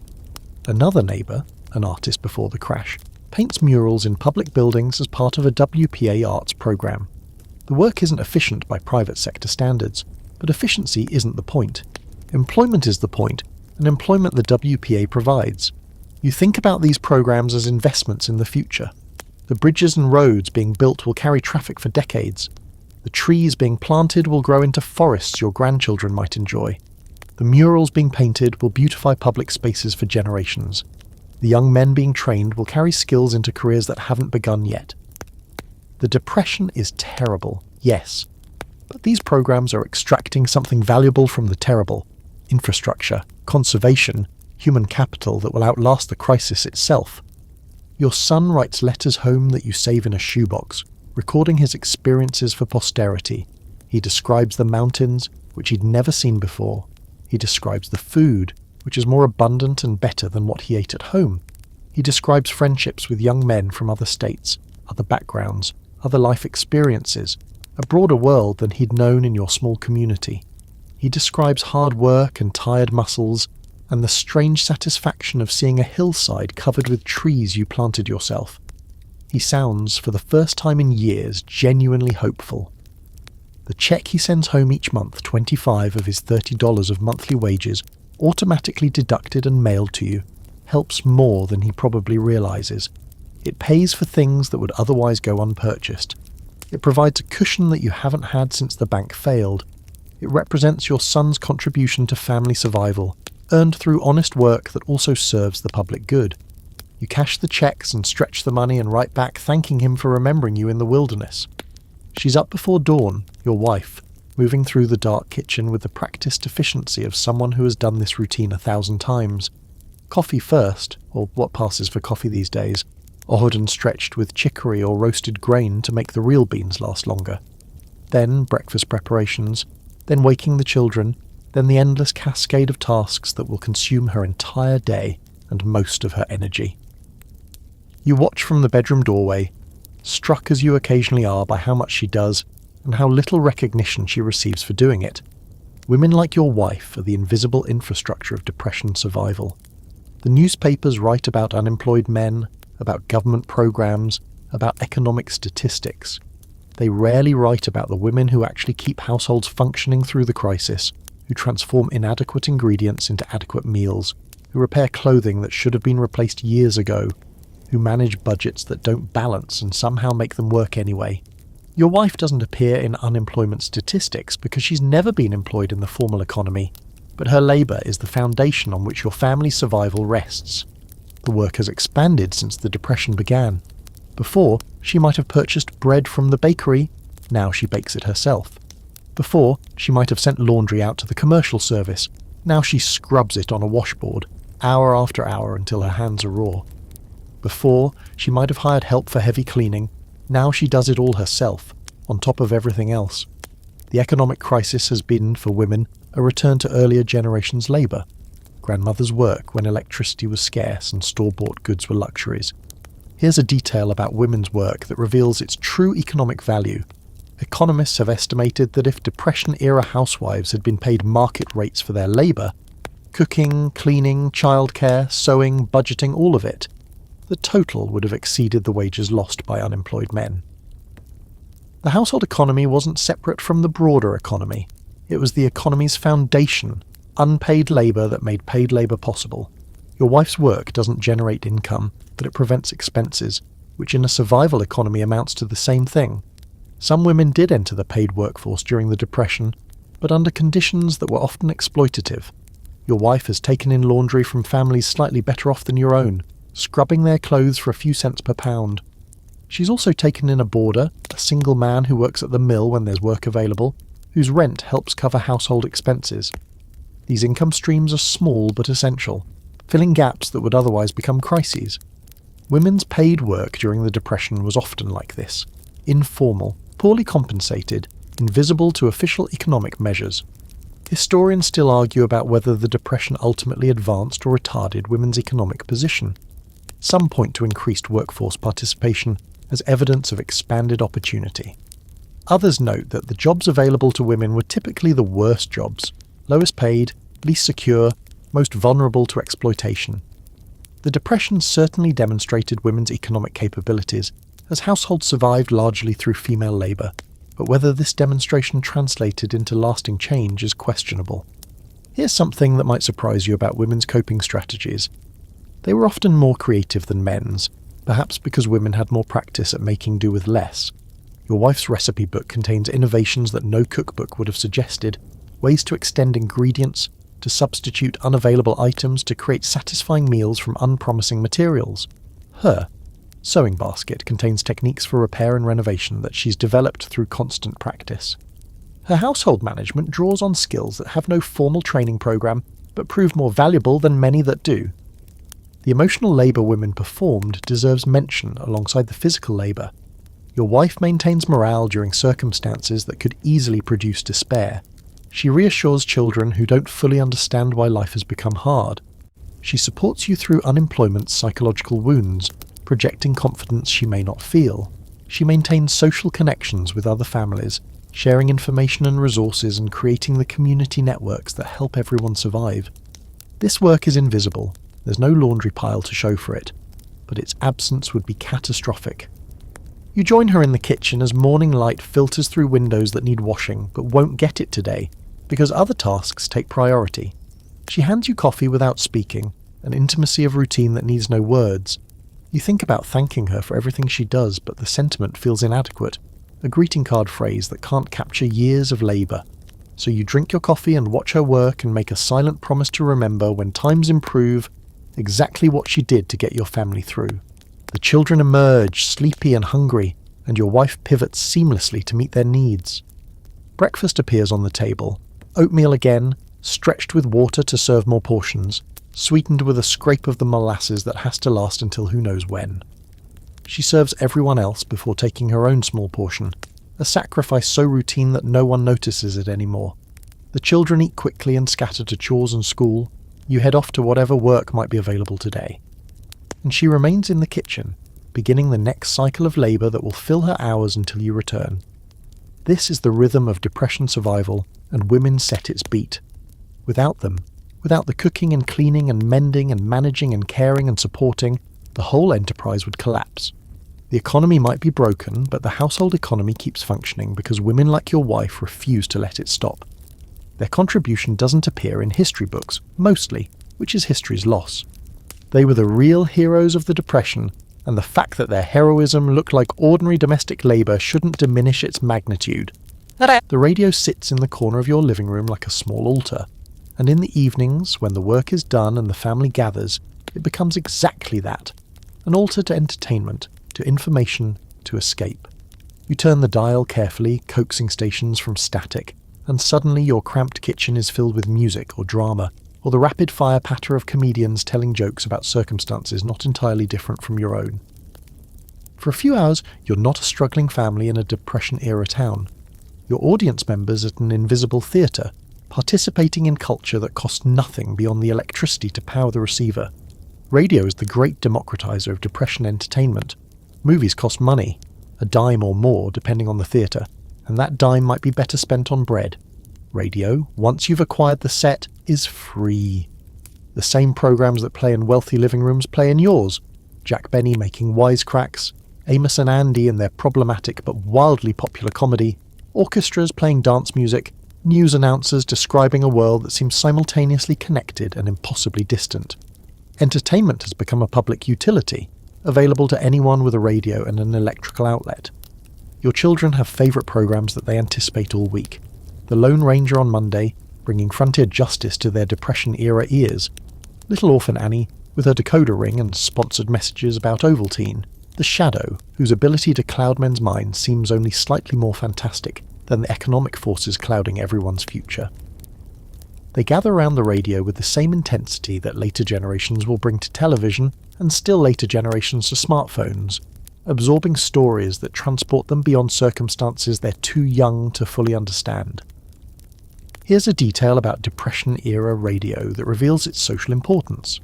During President Roosevelt's fireside chats, which began in 1933, radio became a tool of national communication that had never existed before.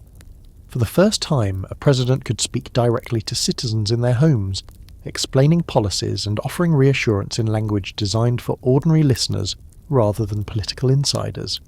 These broadcasts created a sense of shared national experience. Millions of families gathered around millions of radios, hearing the same voice at the same moment, feeling connected to government in ways that newspaper and newsreel had never achieved. Music costs nothing either, if you're willing to make it yourself. Your daughter has learned to play the piano at school, and though you don't own a piano, sold 2 years ago when you needed cash more than culture, she practices on neighbours' instruments when they'll allow it.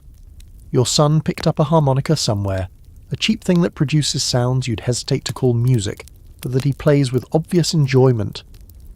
On summer evenings, when neighbours gather on porches to escape the heat, someone usually brings a guitar, and impromptu concerts emerge from collective talent and collective need for something beautiful in an ugly time. Games require no equipment beyond imagination and maybe some scraps. Your family has invented card games using decks so worn that you can identify specific cards by their damage patterns. Board games are played on homemade boards with homemade pieces, checkers fashioned from bottle caps, chess pieces carved from wood scraps by a neighbour with whittling skills. The children play complicated games of make-believe that incorporate elements from their radio programs, becoming the Lone Ranger or the Shadow in backyards that transform through imagination into frontier towns and mysterious streets. Historians still argue about whether Depression-era entertainment served as escape valve or social control, whether it helped people survive psychologically or distracted them from organising to change their circumstances.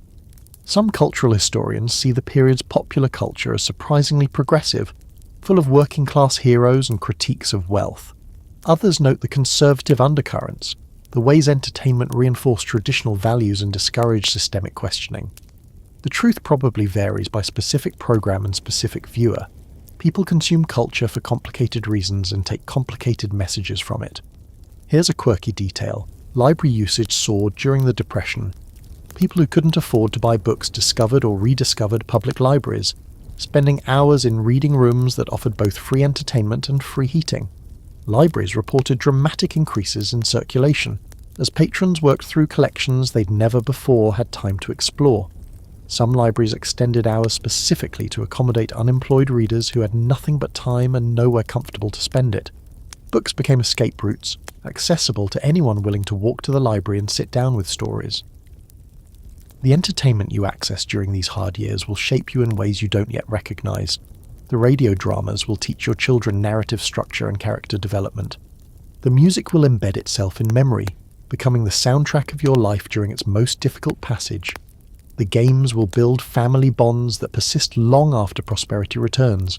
The books will expand mental horizons that economic circumstances have narrowed. Entertainment isn't frivolous during the Depression. It's essential, providing psychological nutrition as necessary as physical food. Evening settles over your house, and the family gathers around the radio. The tubes warm up with their soft glow. Static gives way to voices. For an hour, maybe 2, you forget about money and worry and survival. You laugh at jokes, you gasp at dramatic plot twists, you tap your feet to music that makes your cramped living room feel briefly like a ballroom. And then, the program ends, the radio powers down, and reality reasserts itself. But something has changed.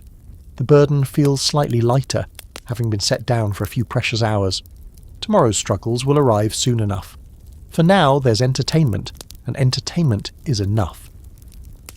The church doors open on Sunday morning, and the congregation files in, thinner than before the crash.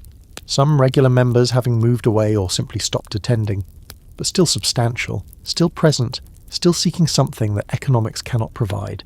You take your usual pew, nodding at familiar faces, settling into the ritual of worship that has structured your week since childhood. The service will include prayers for the unemployed, for the hungry, for the suffering. Prayers that feel more personal now than they ever did before. Churches become anchor institutions during the Depression, in ways that extend far beyond spiritual services. The building you're sitting in hosts soup kitchens on weekday afternoons, feeding anyone who shows up regardless of membership or denomination. The church basement serves as a distribution centre for clothing and household goods donated by congregants who have slightly more than they need. The pastor's office becomes an informal employment agency, connecting workers with the rare employers who have positions to fill. Faith communities are doing the work that government programs can't or won't do, filling gaps in the safety net with volunteer labour and donated resources. The theology of Depression-era churches varied enormously. Some preachers interpreted the economic collapse as divine punishment, calling congregants to repentance for sins that had somehow triggered the catastrophe. Others saw it as opportunity for Christian service, modelling their response on biblical injunctions to feed the hungry and clothe the naked. Still others developed what would later be called the social gospel, arguing that Christianity demanded not just charity but systemic change, that faithful people should work to transform economic structures that produce such widespread suffering. Your own pastor tends toward the practical, spending less time on theological interpretation and more time organising the soup kitchen schedule. Here's a detail about religious responses that reveals the Depression's spiritual complexity. Some denominations experienced significant growth during the hard years, as people sought meaning and community in circumstances that seemed otherwise meaningless. Evangelical churches, in particular, attracted converts who responded to messages of personal salvation and divine providence. The promise that suffering had purpose, that God had plans even when humans couldn't see them, provided psychological comfort that material aid alone couldn't offer. Whether this comfort was genuine insight or convenient delusion, historians still argue the question. Its appeal during crisis is undeniable. The soup lines at your church draw people you recognise and people you don't. The families from the next neighbourhood over, who've fallen further than your own family. The single men passing through town, looking for work that doesn't exist. The elderly who've outlived their savings and their working capacity. They line up with bowls and spoons. Some bring their own, some use the church's, and receive ladles of whatever's cooking that day. Vegetable soup mostly stretched to serve as many as possible, filling bellies if not satisfying appetites. The volunteers who serve include some of the same people who receive on other days. The line between helper and helped has blurred beyond meaningful distinction. Other organisations fill similar roles: fraternal lodges, ethnic mutual aid societies, community groups organised around shared identity or geography. The Italian family down the street belongs to a society that pools resources among members, providing loans without interest, assistance during crisis, community during isolation. The African American community, systematically excluded from many relief programs, builds parallel structures of mutual aid through churches, sororities, and secular organisations.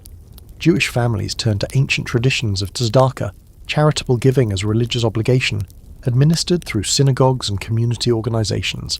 Everyone is helping everyone else, because no one else is going to do it. Historians still argue about whether religious and community organisations were adequate to Depression-era need, or whether their prominence delayed necessary government intervention.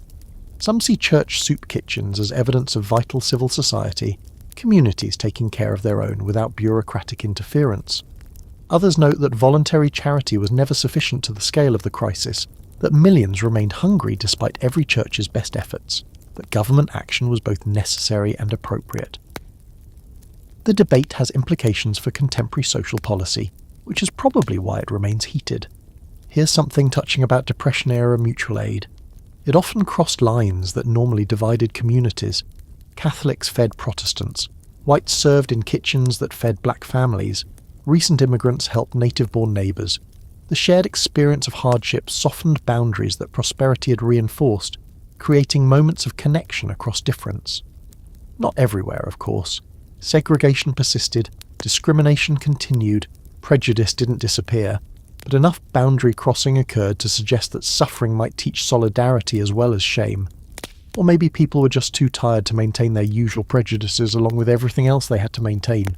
The service ends with a hymn about finding rest in troubling times, and the congregation rises to sing words that feel more literal than metaphorical. You shake hands with neighbours, exchange news about job prospects and garden yields, accept a package of food from the distribution table because you qualify, and refusing would be false pride. The church has become not just a place of worship but a community centre, a survival station, a small island of organised assistance in an ocean of chaos. You're grateful for it in ways you never were when attending meant only spiritual observance. Walking home, you carry both the food package and something less tangible, a sense of belonging, of not being alone, of facing hardship as part of a community rather than as an isolated family. The depression is terrible, yes, but it's revealing something about human nature that prosperity obscured: the capacity for mutual aid, the instinct to help neighbours, the way crisis can bring out generosity alongside desperation. The church steps were crowded today with people in need. They were also crowded with people meeting that need. Both facts are equally important to remember. Your daughter wakes in the night with a fever, her forehead hot against your palm, her breath coming faster than it should. In normal times, you'd call the doctor without hesitation. These are not normal times. The doctor charges $1 for a house call, and you don't have $1 to spare. So you do what millions of Depression-era parents do. You treat the illness at home, using remedies passed down through generations, hoping that whatever's wrong will resolve itself before medical intervention becomes unavoidable. The home medicine cabinet of the 1930s contains items that would make a modern physician wince. Patent medicines with dubious ingredients and exaggerated claims, aspirin at least, which actually works for fever and pain, mustard plasters for chest congestion, paste spread on cloth and applied warm, drawing blood to the skin in ways that may or may not help underlying conditions, castor oil for digestive complaints, administered by the spoonful to children who learn to hate its taste with a passion that will last lifetimes. These remedies aren't sophisticated, but they're what you have when professional care costs more than you can afford. Your wife takes over the sick room with the confident competence of someone who has nursed many illnesses without medical help. She monitors the fever with a thermometer borrowed from a neighbour. Your own broke last year and hasn't been replaced. She prepares broth that the patient probably won't want but should try to drink anyway. She changes cool cloths on a hot forehead, watching for signs of improvement or deterioration. The skills she's deploying are ancient, mother knowledge passed through generations, temporarily displaced by modern medicine but never entirely lost. Here's a sobering statistic about Depression-era health. Death rates from some diseases actually declined during the hard years, which seems counterintuitive until you consider possible explanations. Some historians suggest that reduced alcohol consumption improved overall health. Others note that the economic crisis prompted public health improvements that outweighed the negative effects of poverty. Still others point out that the data is complicated by changing definitions and reporting practices. What's clear is that people managed to stay roughly as healthy as before, despite drastically reduced access to professional medical care. The diseases most feared during this era, tuberculosis, pneumonia, typhoid, diphtheria, could not be effectively treated by anyone, professional or amateur. Antibiotics hadn't been developed yet. Most infections either resolved on their own or didn't, and medical intervention mostly involved supportive care that families could provide as well as hospitals. This changed in the late 1930s with the introduction of sulfur drugs, the first effective antibacterial medications, but for most of the Depression decade doctors could do relatively little that determined home nurses couldn't do themselves. Historians still argue about whether the Depression's impact on healthcare was primarily about access, or primarily about the limits of contemporary medicine. Some emphasise that poverty kept people from treatment they needed and would have benefited from. Others note that much of what doctors offered was ineffective anyway, that medicine in the 1930s was still more art than science, and that staying home might have been preferable to hospital environments where infection spread easily. The evaluation depends partly on which conditions you're discussing and which treatments would have been available. Here's a detail that reveals Depression-era health economics. Dentistry was often the first healthcare expense cut when money became tight. Filling cavities cost money that food and shelter required more urgently. The result was predictable. Dental problems worsened over time, teeth rotted and eventually required extraction rather than repair. Depression teeth became a recognizable phenomenon. a generation of Americans with worse dental health than their parents or children, because they came of age when dentistry was unaffordable. Some families extracted their own teeth, using pliers and courage, because professional extraction cost money they didn't have. Your daughter's fever breaks toward morning and relief floods through you like a physical sensation. Whatever was wrong, her body fought it off without the help you couldn't afford to provide. She'll need rest and light food for a few days, easy enough to arrange, and then she'll return to normal activities. One more illness survived without professional intervention. You thank whatever power governs these things, God, luck, her own strong constitution, and resolve to stock more aspirin when you can afford it. Preventive care, of course, has largely ceased. Vaccinations cost money, regular checkups cost money, prenatal care cost money, and some mothers went through entire pregnancies without seeing a doctor, relying on midwives and experienced neighbours for assistance during delivery.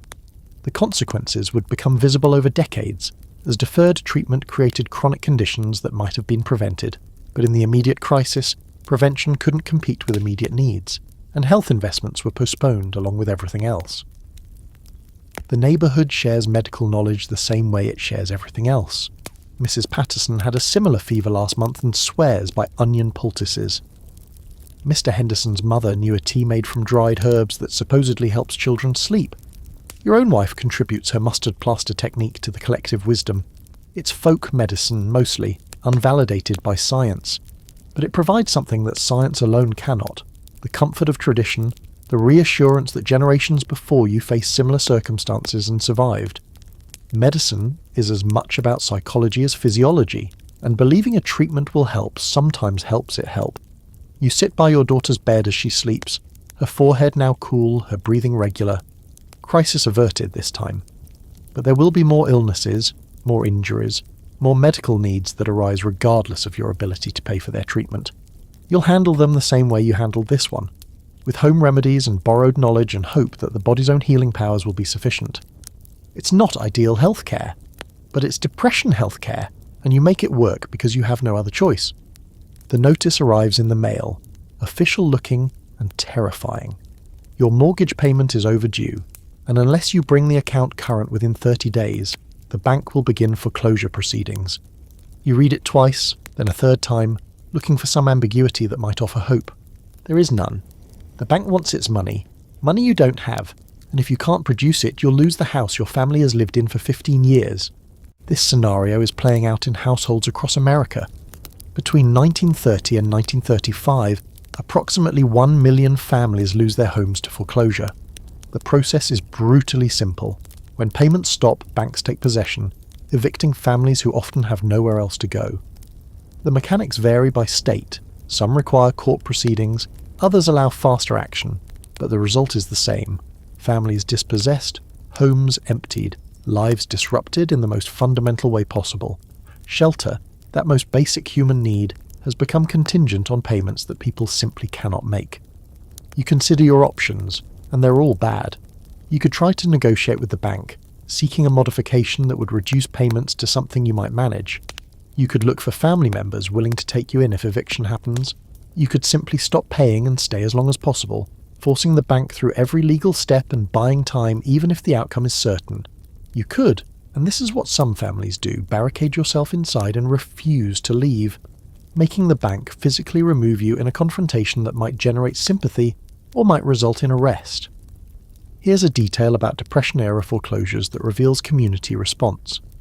In some neighbourhoods, when banks attempted to auction foreclosed properties, crowds would gather to intimidate potential buyers.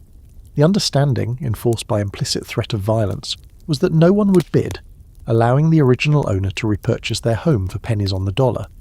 These penny auctions were technically legal but practically coercive, community solidarity overriding market mechanisms.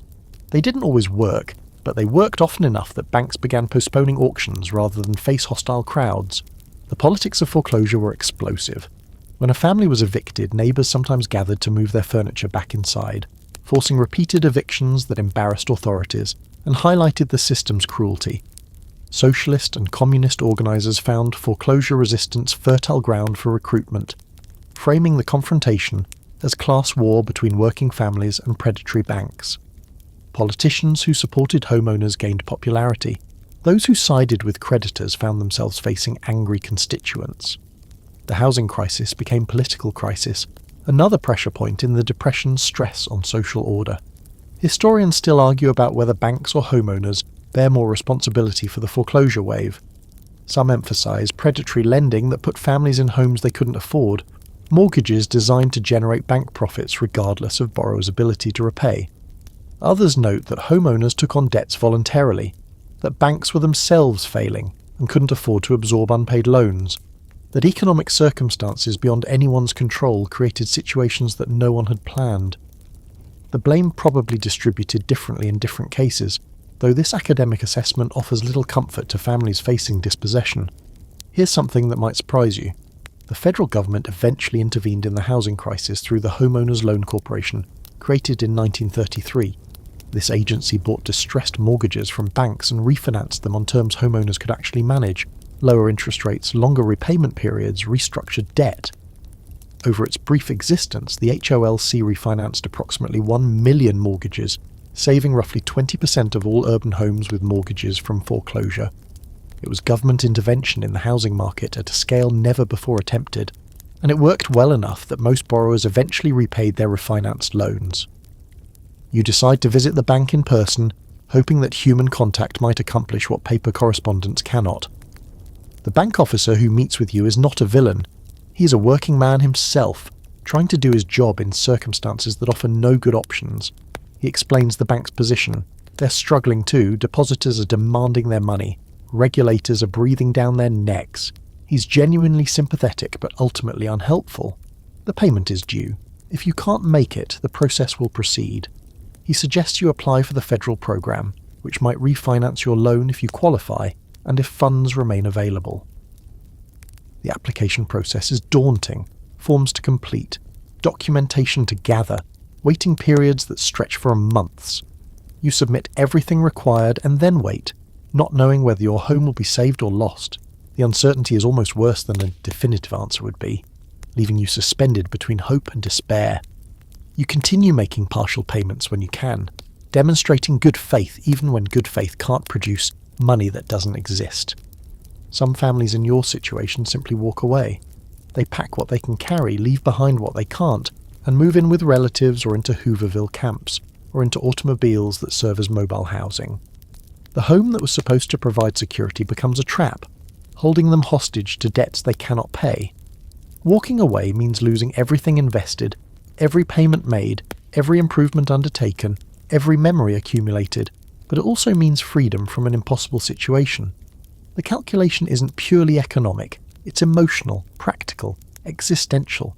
You're not ready to walk away, not yet. This is your home, the place your children think of when they think of home, the anchor that keeps your family in one place. Losing it would be more than a financial setback. It would be a kind of death, the end of the life you built here. So you fight, filing applications and making partial payments, and hoping that somehow the HOLC comes through, that somehow you find work, that somehow the impossible equation balances. It's not much of a plan, but it's what you have. You wake in the middle of the night, heart pounding, unable to remember the dream but certain it was about money. The anxiety doesn't dissipate with full consciousness. Instead, it settles into its familiar position, that constant weight behind your thoughts that never quite lifts. You've lived with this feeling for so long now that you can barely remember what its absence felt like. This is the psychology of prolonged poverty, and it's carving itself into your soul in ways that may never fully heal. The mental health toll of the Depression rarely appears in economic statistics, but it's as real as any unemployment figure. Rates of suicide increased significantly during the early Depression years, peaking in 1932 at levels that would remain records for decades. Psychiatric hospital admissions rose, alcoholism worsened, despite or perhaps because of reduced income for purchasing alcohol. The combination of financial stress, job loss, uncertainty and shame created psychological conditions that would have challenged anyone's stability. You're not immune, though you try to hide your struggles from the family who depends on you. Here's a detail about Depression-era psychology that might help explain its persistence. The shame of poverty in American culture was particularly acute because the national mythology emphasized self-reliance and individual responsibility. If you were poor, the cultural logic suggested, you had only yourself to blame. This wasn't true. The depression was systemic, not individual failure. But feelings don't respond to rational analysis. Men who lost jobs felt like failures regardless of circumstances. Women who couldn't feed families felt inadequate regardless of cause. The shame was internal before it was external. Americans judging themselves by standards that the economic collapse had rendered meaningless. Your own symptoms manifest as what a later generation would call anxiety, constant worry, difficulty sleeping, irritability that you struggle to control. You snap at your children for minor infractions. You withdraw from your wife when she tries to offer comfort. You feel simultaneously exhausted and unable to rest, your mind racing through worst-case scenarios that seem more plausible each day. Medical science in the 1930s didn't have good vocabulary or treatment for these conditions. People were expected to simply endure, to show backbone, to not let their circumstances get them down. This expectation added another layer of shame when endurance proved difficult. Historians still argue about the precise mental health impacts of the Depression. Some evidence suggests that those who were unemployed suffered significantly more psychological damage than those who remained employed, even when their material circumstances were similar.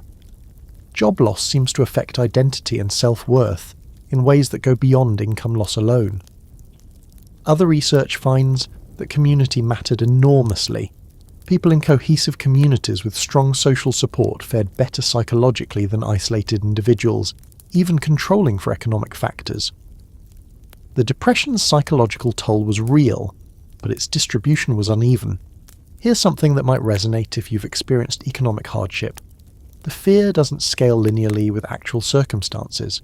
Being 90% secure financially might feel almost as frightening as being 50% secure, because the remaining 10% of insecurity looms enormous in imagination. You might be managing, technically, while feeling constantly on the edge of catastrophe.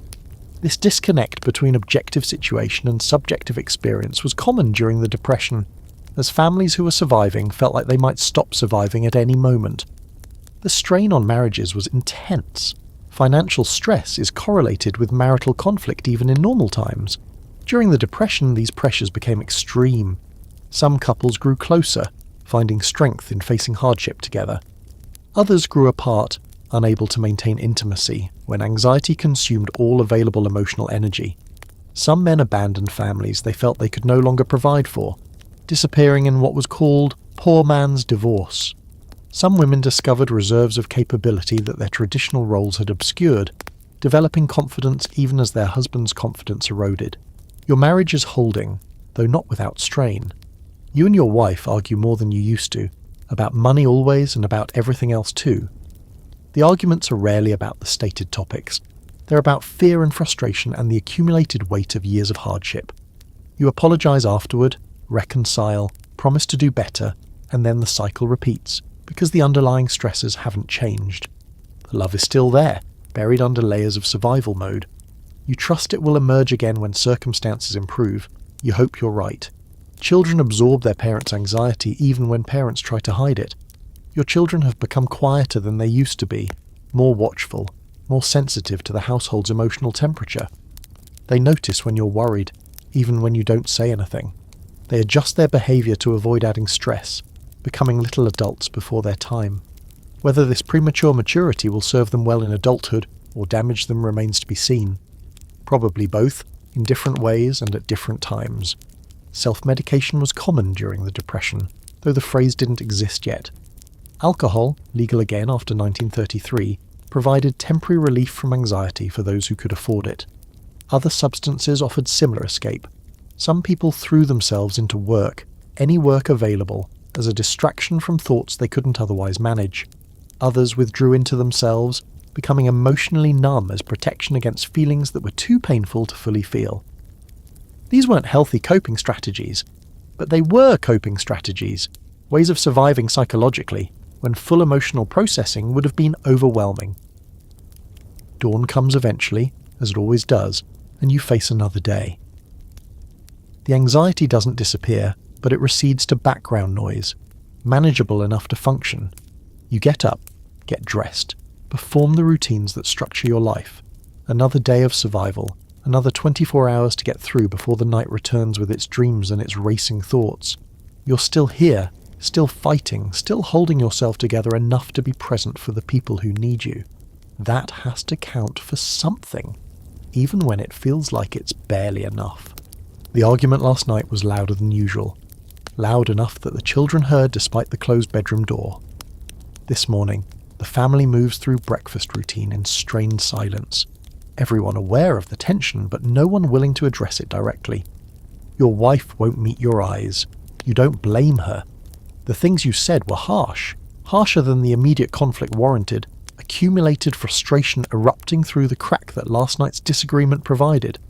Marriages are being tested by this depression, and not all of them will pass. The statistics paint a contradictory picture. On one hand, divorce rates actually declined during the Depression, particularly in the early years.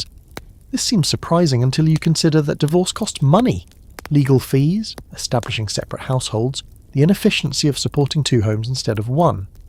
Many couples who would have divorced in prosperous times simply couldn't afford to, remaining married out of economic necessity rather than emotional choice. On the other hand, desertion increased dramatically. Men left families they felt they could no longer support, slipping away without the formal process that divorce required. Women ended up as de facto single parents, with none of the legal protections that formal divorce might have provided. Your own marriage is neither dissolving nor thriving. It's surviving, which is perhaps all that can be expected under current circumstances.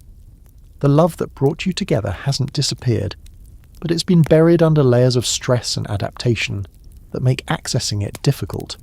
You communicate in shorthand now, practical exchanges about money and children and household needs, rarely finding time or energy for the deeper conversations that used to sustain your connection. The marriage has become a partnership in survival, efficient if not romantic. Here's a detail about Depression-era marriages that reveals their complexity. Traditional gender roles were simultaneously reinforced and undermined by the economic crisis. The idea that men should be breadwinners and women homemakers remained dominant, but the reality that men couldn't find work while women sometimes could created painful inversions.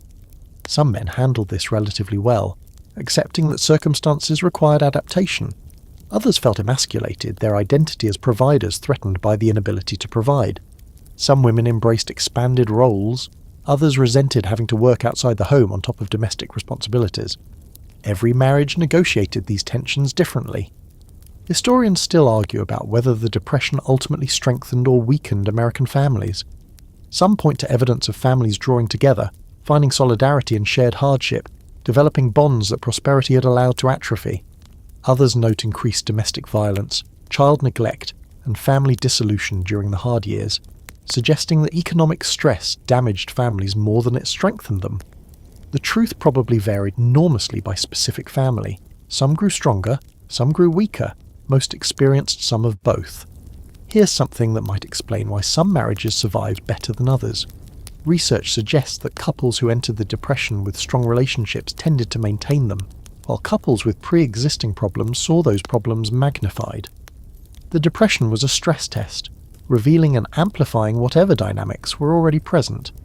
If you communicated well before, you probably continued communicating under pressure.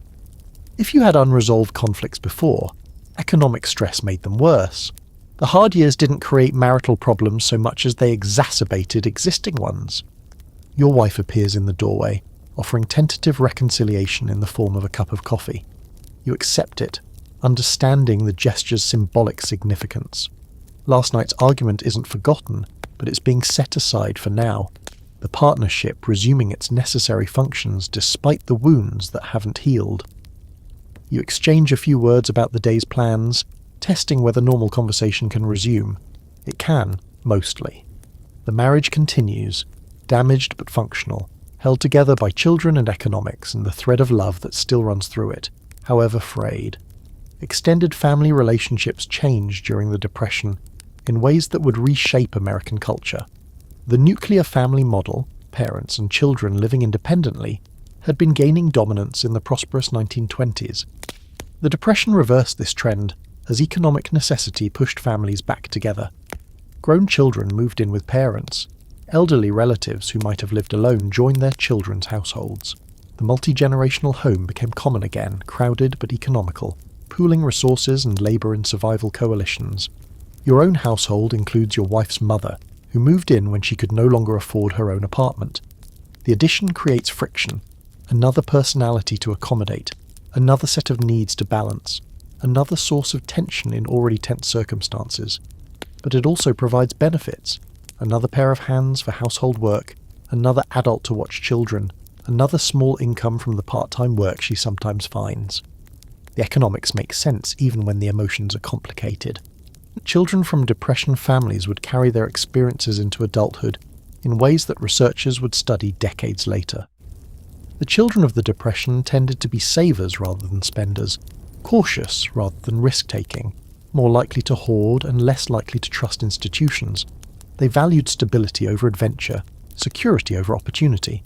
Some became extremely successful, driven by memories of deprivation to accumulate resources obsessively.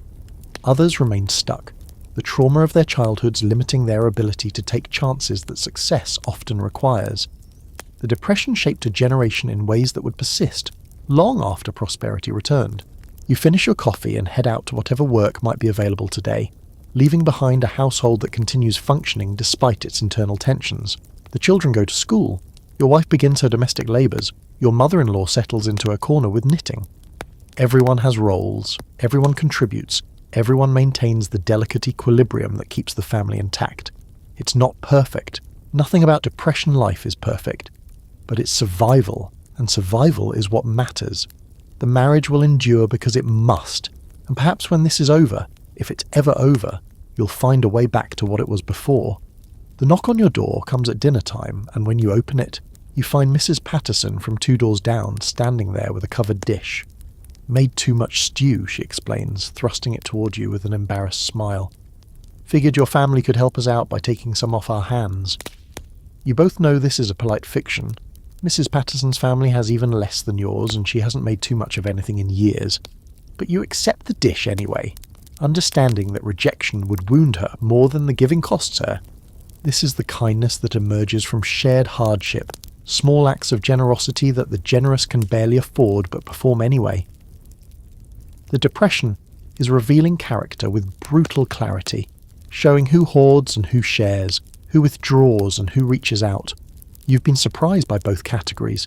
People you expected to be selfish, showing unexpected generosity. People you expected to help proving disappointing when crisis arrived. The hard times are conducting a census of human nature, and the results are both heartening and heartbreaking.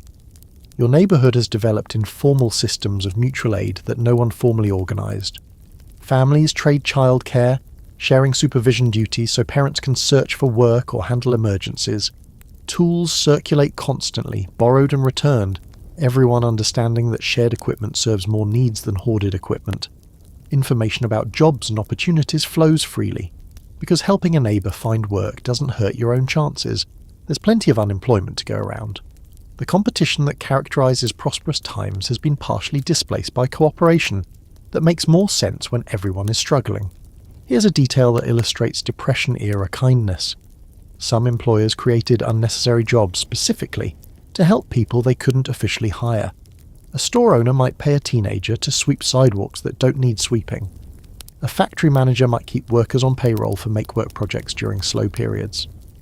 These were economically irrational decisions that made perfect sense from a human perspective. People with small power using it to help people with no power. The transactions were unequal, yes, but the inequality ran in the direction of compassion. Historians still argue about whether the Depression increased or decreased Americans' faith in each other. Some evidence suggests that trust in strangers actually grew during the hard years, as people discovered that most neighbours were willing to help when asked. Other evidence points to increased isolation and suspicion, particularly toward outsiders and groups seen as competing for scarce resources. The picture is complicated by regional variation, by the distinction between in-group and out-group trust, and by the passage of time. Trust might have increased early in the crisis and decreased as hardship persisted. Here's something that might surprise you about Depression-era generosity. It often flowed upward as well as downward. Poor families helped families even poorer than themselves, finding something to share even when they had almost nothing. The widow on the corner who receives charity from the church turns around and gives part of her charity to families she considers more needy. The children who scavenge for coal share their findings with elderly neighbours who can't scavenge themselves. Poverty doesn't eliminate the impulse to give. Sometimes it clarifies it, making visible what matters when everything unnecessary has been stripped away.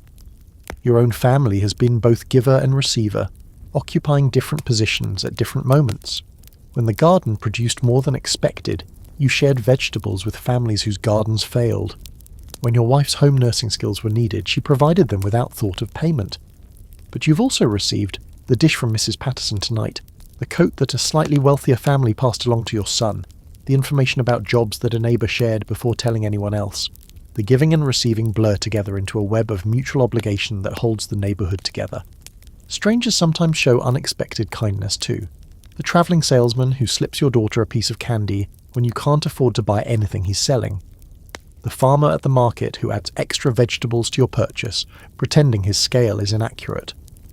The librarian who looks the other way when your overdue fines accumulate, understanding that the dime you'd pay in fines is a dime your family needs for food. These small mercies cost their givers little, but mean much to recipients who have grown accustomed to hardship. Not everyone is kind, of course. The landlord who evicts families with obvious relish. The employer who takes advantage of desperate workers, knowing they can't complain. The neighbours who hoard resources and spread gossip about those who've fallen further than themselves. The depression reveals the worst in some people, even as it reveals the best in others. You've learned to recognise both types and to adjust your expectations accordingly. You eat the stew that Mrs. Patterson brought, thinking about what motivated her to give when she has so little. Maybe it's religious conviction, maybe it's practical understanding that she might need help herself someday. Maybe it's simple human kindness, the impulse to help others that survives even when circumstances make helping difficult. Whatever her reason, the stew is delicious, and your family is fed tonight because someone chose generosity when choosing was hard. Tomorrow you'll find a way to reciprocate, some small kindness you can offer that she can accept without feeling burdened. The economy of mutual aid doesn't require immediate balancing. Debts accumulate and discharge over time, flowing through the neighbourhood in patterns that no accountant could track.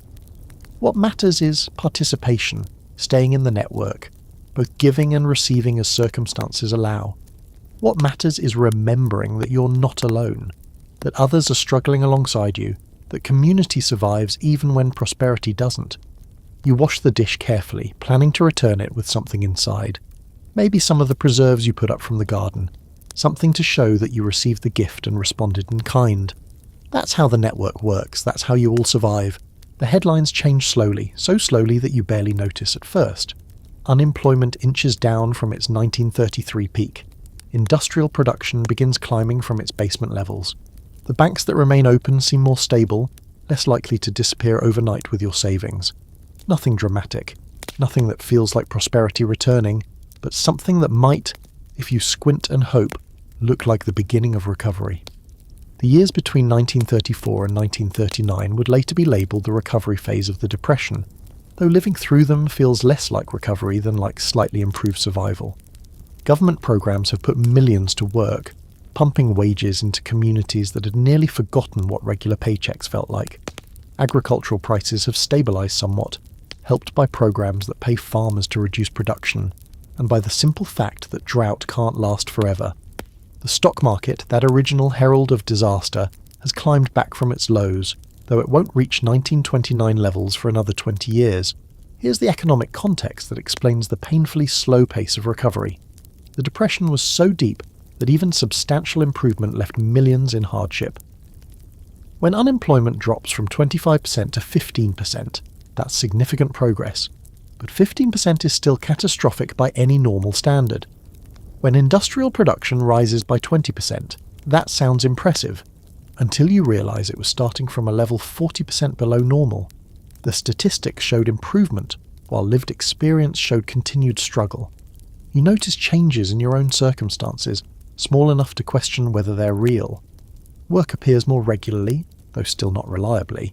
Prices seem slightly less terrifying, though still a constant concern. The neighbours who left for California write back that conditions are improving, though they're not coming home. The world hasn't returned to normal, but it's inching in a direction that might eventually reach normal if nothing goes wrong.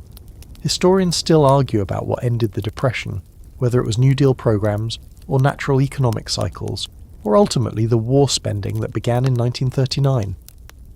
Most economists now believe that the New Deal helped but wasn't sufficient, that full recovery required the massive government spending of wartime, which no peacetime politics could have justified. The argument has implications for contemporary economic policy, which is why it remains contentious decades later. Now, here's a detail about the recovery that captures its complexity. Many families who survived the Depression's worst years found themselves unable to fully participate in the recovery. Skills had atrophied during years of unemployment.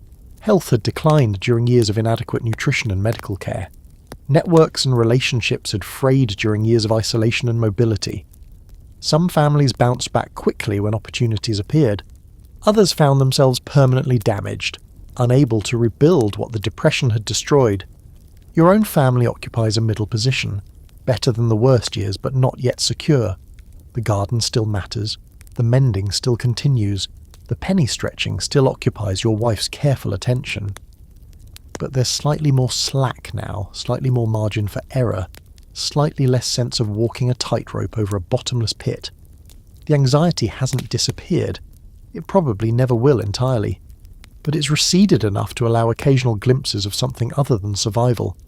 The children have grown during these hard years, becoming teenagers who don't remember prosperity, and young adults preparing to enter a world that still offers limited opportunity.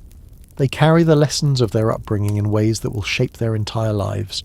The value of saving, the danger of debt, the importance of skills that can be used when formal employment fails. Whether these lessons will serve them well depends on what kind of economy awaits them. World events increasingly intrude on domestic concerns. War has come to Europe, and though America remains officially neutral, everyone senses that neutrality won't last forever. The war is terrible, but it's also reviving American industry in ways that peaceful recovery couldn't manage. Factories that sat idle for years are now producing equipment for European armies. Workers who couldn't find jobs now have more opportunities than they can pursue. The Depression is ending, but it's ending through war, which seems like a devil's bargain of historical proportions. You read the newspaper at breakfast trying to understand what's happening and what it means for your family. The economy is improving, the paper says. Jobs are returning. But the cost of this improvement seems likely to be measured in bodies as well as dollars. Your son is approaching draft age, and though conscription hasn't started yet, the possibility hovers over everything. Would you trade economic recovery for his safety?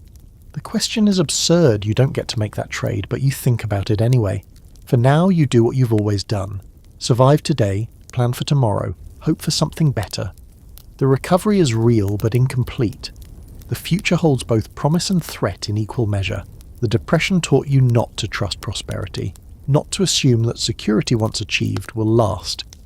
That lesson at least seems likely to serve you well in whatever comes next.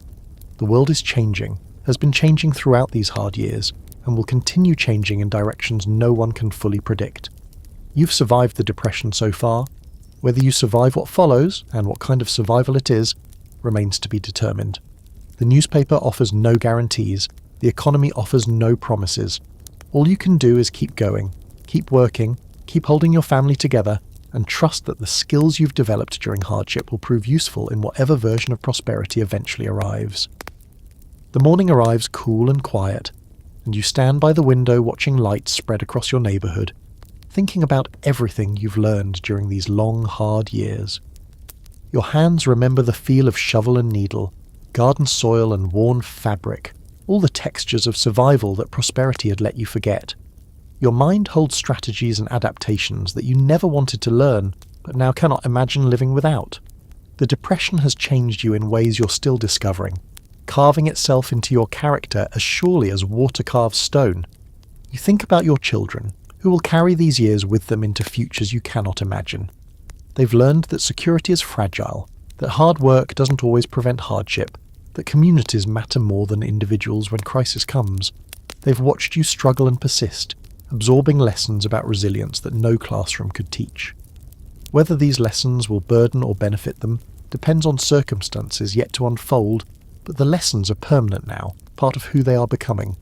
The neighbourhood you've lived in throughout this crisis looks different than it did before, and not just because of the visible changes. The gardens where lawns used to be, the patches on every garment, the careful way everyone moves as if conserving energy for emergencies that might arrive at any moment. The difference is subtler, something in how people regard each other, a recognition of shared hardship that creates bonds prosperity never could. You know your neighbours differently now, who helps and who hoards, who perseveres and who breaks, who offers kindness when kindness costs and who withholds it. Here's what you've learned that you want to remember. Survival is possible, not comfortable, not easy, not anything you'd choose, but possible. When the money disappeared and the jobs vanished and the future seemed to offer nothing but more of the same grinding hardship, you found ways to continue. Gardens and mending and bartering and relief lines and home remedies and mutual aid and 1,000 small strategies that kept bodies fed and spirits functional. The Depression was terrible. It's still terrible in many ways, but you're still here. That has to count for something. Historians will argue for generations about what the Depression meant, what caused it, what ended it, what lessons it should teach. These debates matter for policy and politics, but they matter less for people who simply lived through it, who didn't have the luxury of analysis while they were trying to survive. For you, the Depression means specific things. The bank that took your savings, the garden that fed your family, the children who grew up too fast, the marriage that bent but didn't break, the community that held together when institutions failed. These aren't abstractions, they're your life. You'll carry certain habits forever, long after they stop being necessary. You'll save string and flatten tin cans and turn off lights in empty rooms, driven by reflexes that poverty installed in your nervous system. You'll distrust banks even when deposit insurance makes distrust irrational. You'll plant gardens even when grocery stores offer everything cheaper. You'll tell your grandchildren stories about these years, trying to convey what it felt like, knowing they can't fully understand because full understanding requires having lived through it. The Depression will stay with you, a permanent part of your mental landscape, even as it recedes into history for those who come after. But here's the thing about surviving. It proves something. Not just that circumstances can be endured, but that you specifically can endure them. Whatever weaknesses you suspected about yourself, whatever doubts you harboured about your ability to handle genuine crisis, those doubts have been answered now. You handled it. You're handling it still. The skills and strengths you discovered weren't gifts from outside. They were yours all along, waiting for circumstances that required their use. The Depression gave you nothing, but it revealed what you already had. The light continues spreading across your neighbourhood, touching houses that have sheltered families through hardship, streets that have carried desperate feet toward uncertain destinations. Another day begins, another chapter in the long story of survival that the Depression has been writing. You don't know what this day will bring. Work, perhaps, or worry, or some small kindness that makes everything slightly more bearable. You don't know what the weeks and months ahead will hold. More struggle, certainly, but perhaps also the recovery that the newspapers promise is coming. You know only that you'll face it the same way you've faced everything. One day at a time, one problem at a time, one act of persistence at a time. The kettle whistles in the kitchen, and you turn from the window toward the day's demands. Your wife is there, already working, always working, the partner who has walked beside you through everything. The children will wake soon, carrying their own versions of these years into the morning routine. The neighbourhood will stir, everyone beginning another day of surviving, each household a small island in the vast sea of Depression-era America. You've made it this far, you'll make it further. Not because you're special or uniquely capable, but because survival is what humans do when circumstances demand it. The Depression tested that capacity in you and found it sufficient. That knowledge is something no economic recovery can provide and no future prosperity can take away. You survived. You're still surviving. And somehow, eventually this too will pass, leaving behind lessons that will shape families for generations. The day awaits. Time to begin. And now, as the final images of that morning settle softly into your mind, let the weight of those years ease from your shoulders like a blanket slowly sliding away. The struggles and the survivals, the penny stretching and the garden tending, the small kindnesses and the quiet perseverance. All of these can rest now, gentle memories of resilience that need not trouble your sleep. Breathe slowly, feeling the comfort of your own bed, your own shelter, your own moment of peace in this present hour. The Depression families found their rest eventually, as all struggles eventually find their endings, and you can find yours now, here, in the soft darkness that welcomes sleep. Let the stories fade like photographs left in sunlight, their details blurring into warmth and quiet and the simple gift of being still. The radio programs have ended, the soup lines have dispersed, the gardens have been harvested and the families have gathered, and the day has given way to night. Everything that needed doing has been done, for now, for tonight, for this small, precious moment of rest. Your breathing slows, your thoughts drift. Somewhere, in memory or imagination, a family sits together as evening falls, grateful for what they have, hopeful for what might come, tired in the good way that honest living earns. They rest and you rest with them, carried by the gentle current of stories into whatever dreams await. Sleep now, sleep well. The morning will bring what it brings, but that's tomorrow's concern. For now, there is only this, the comfort of stillness, the gift of rest, the peace that comes after stories end and silence begins. Good night.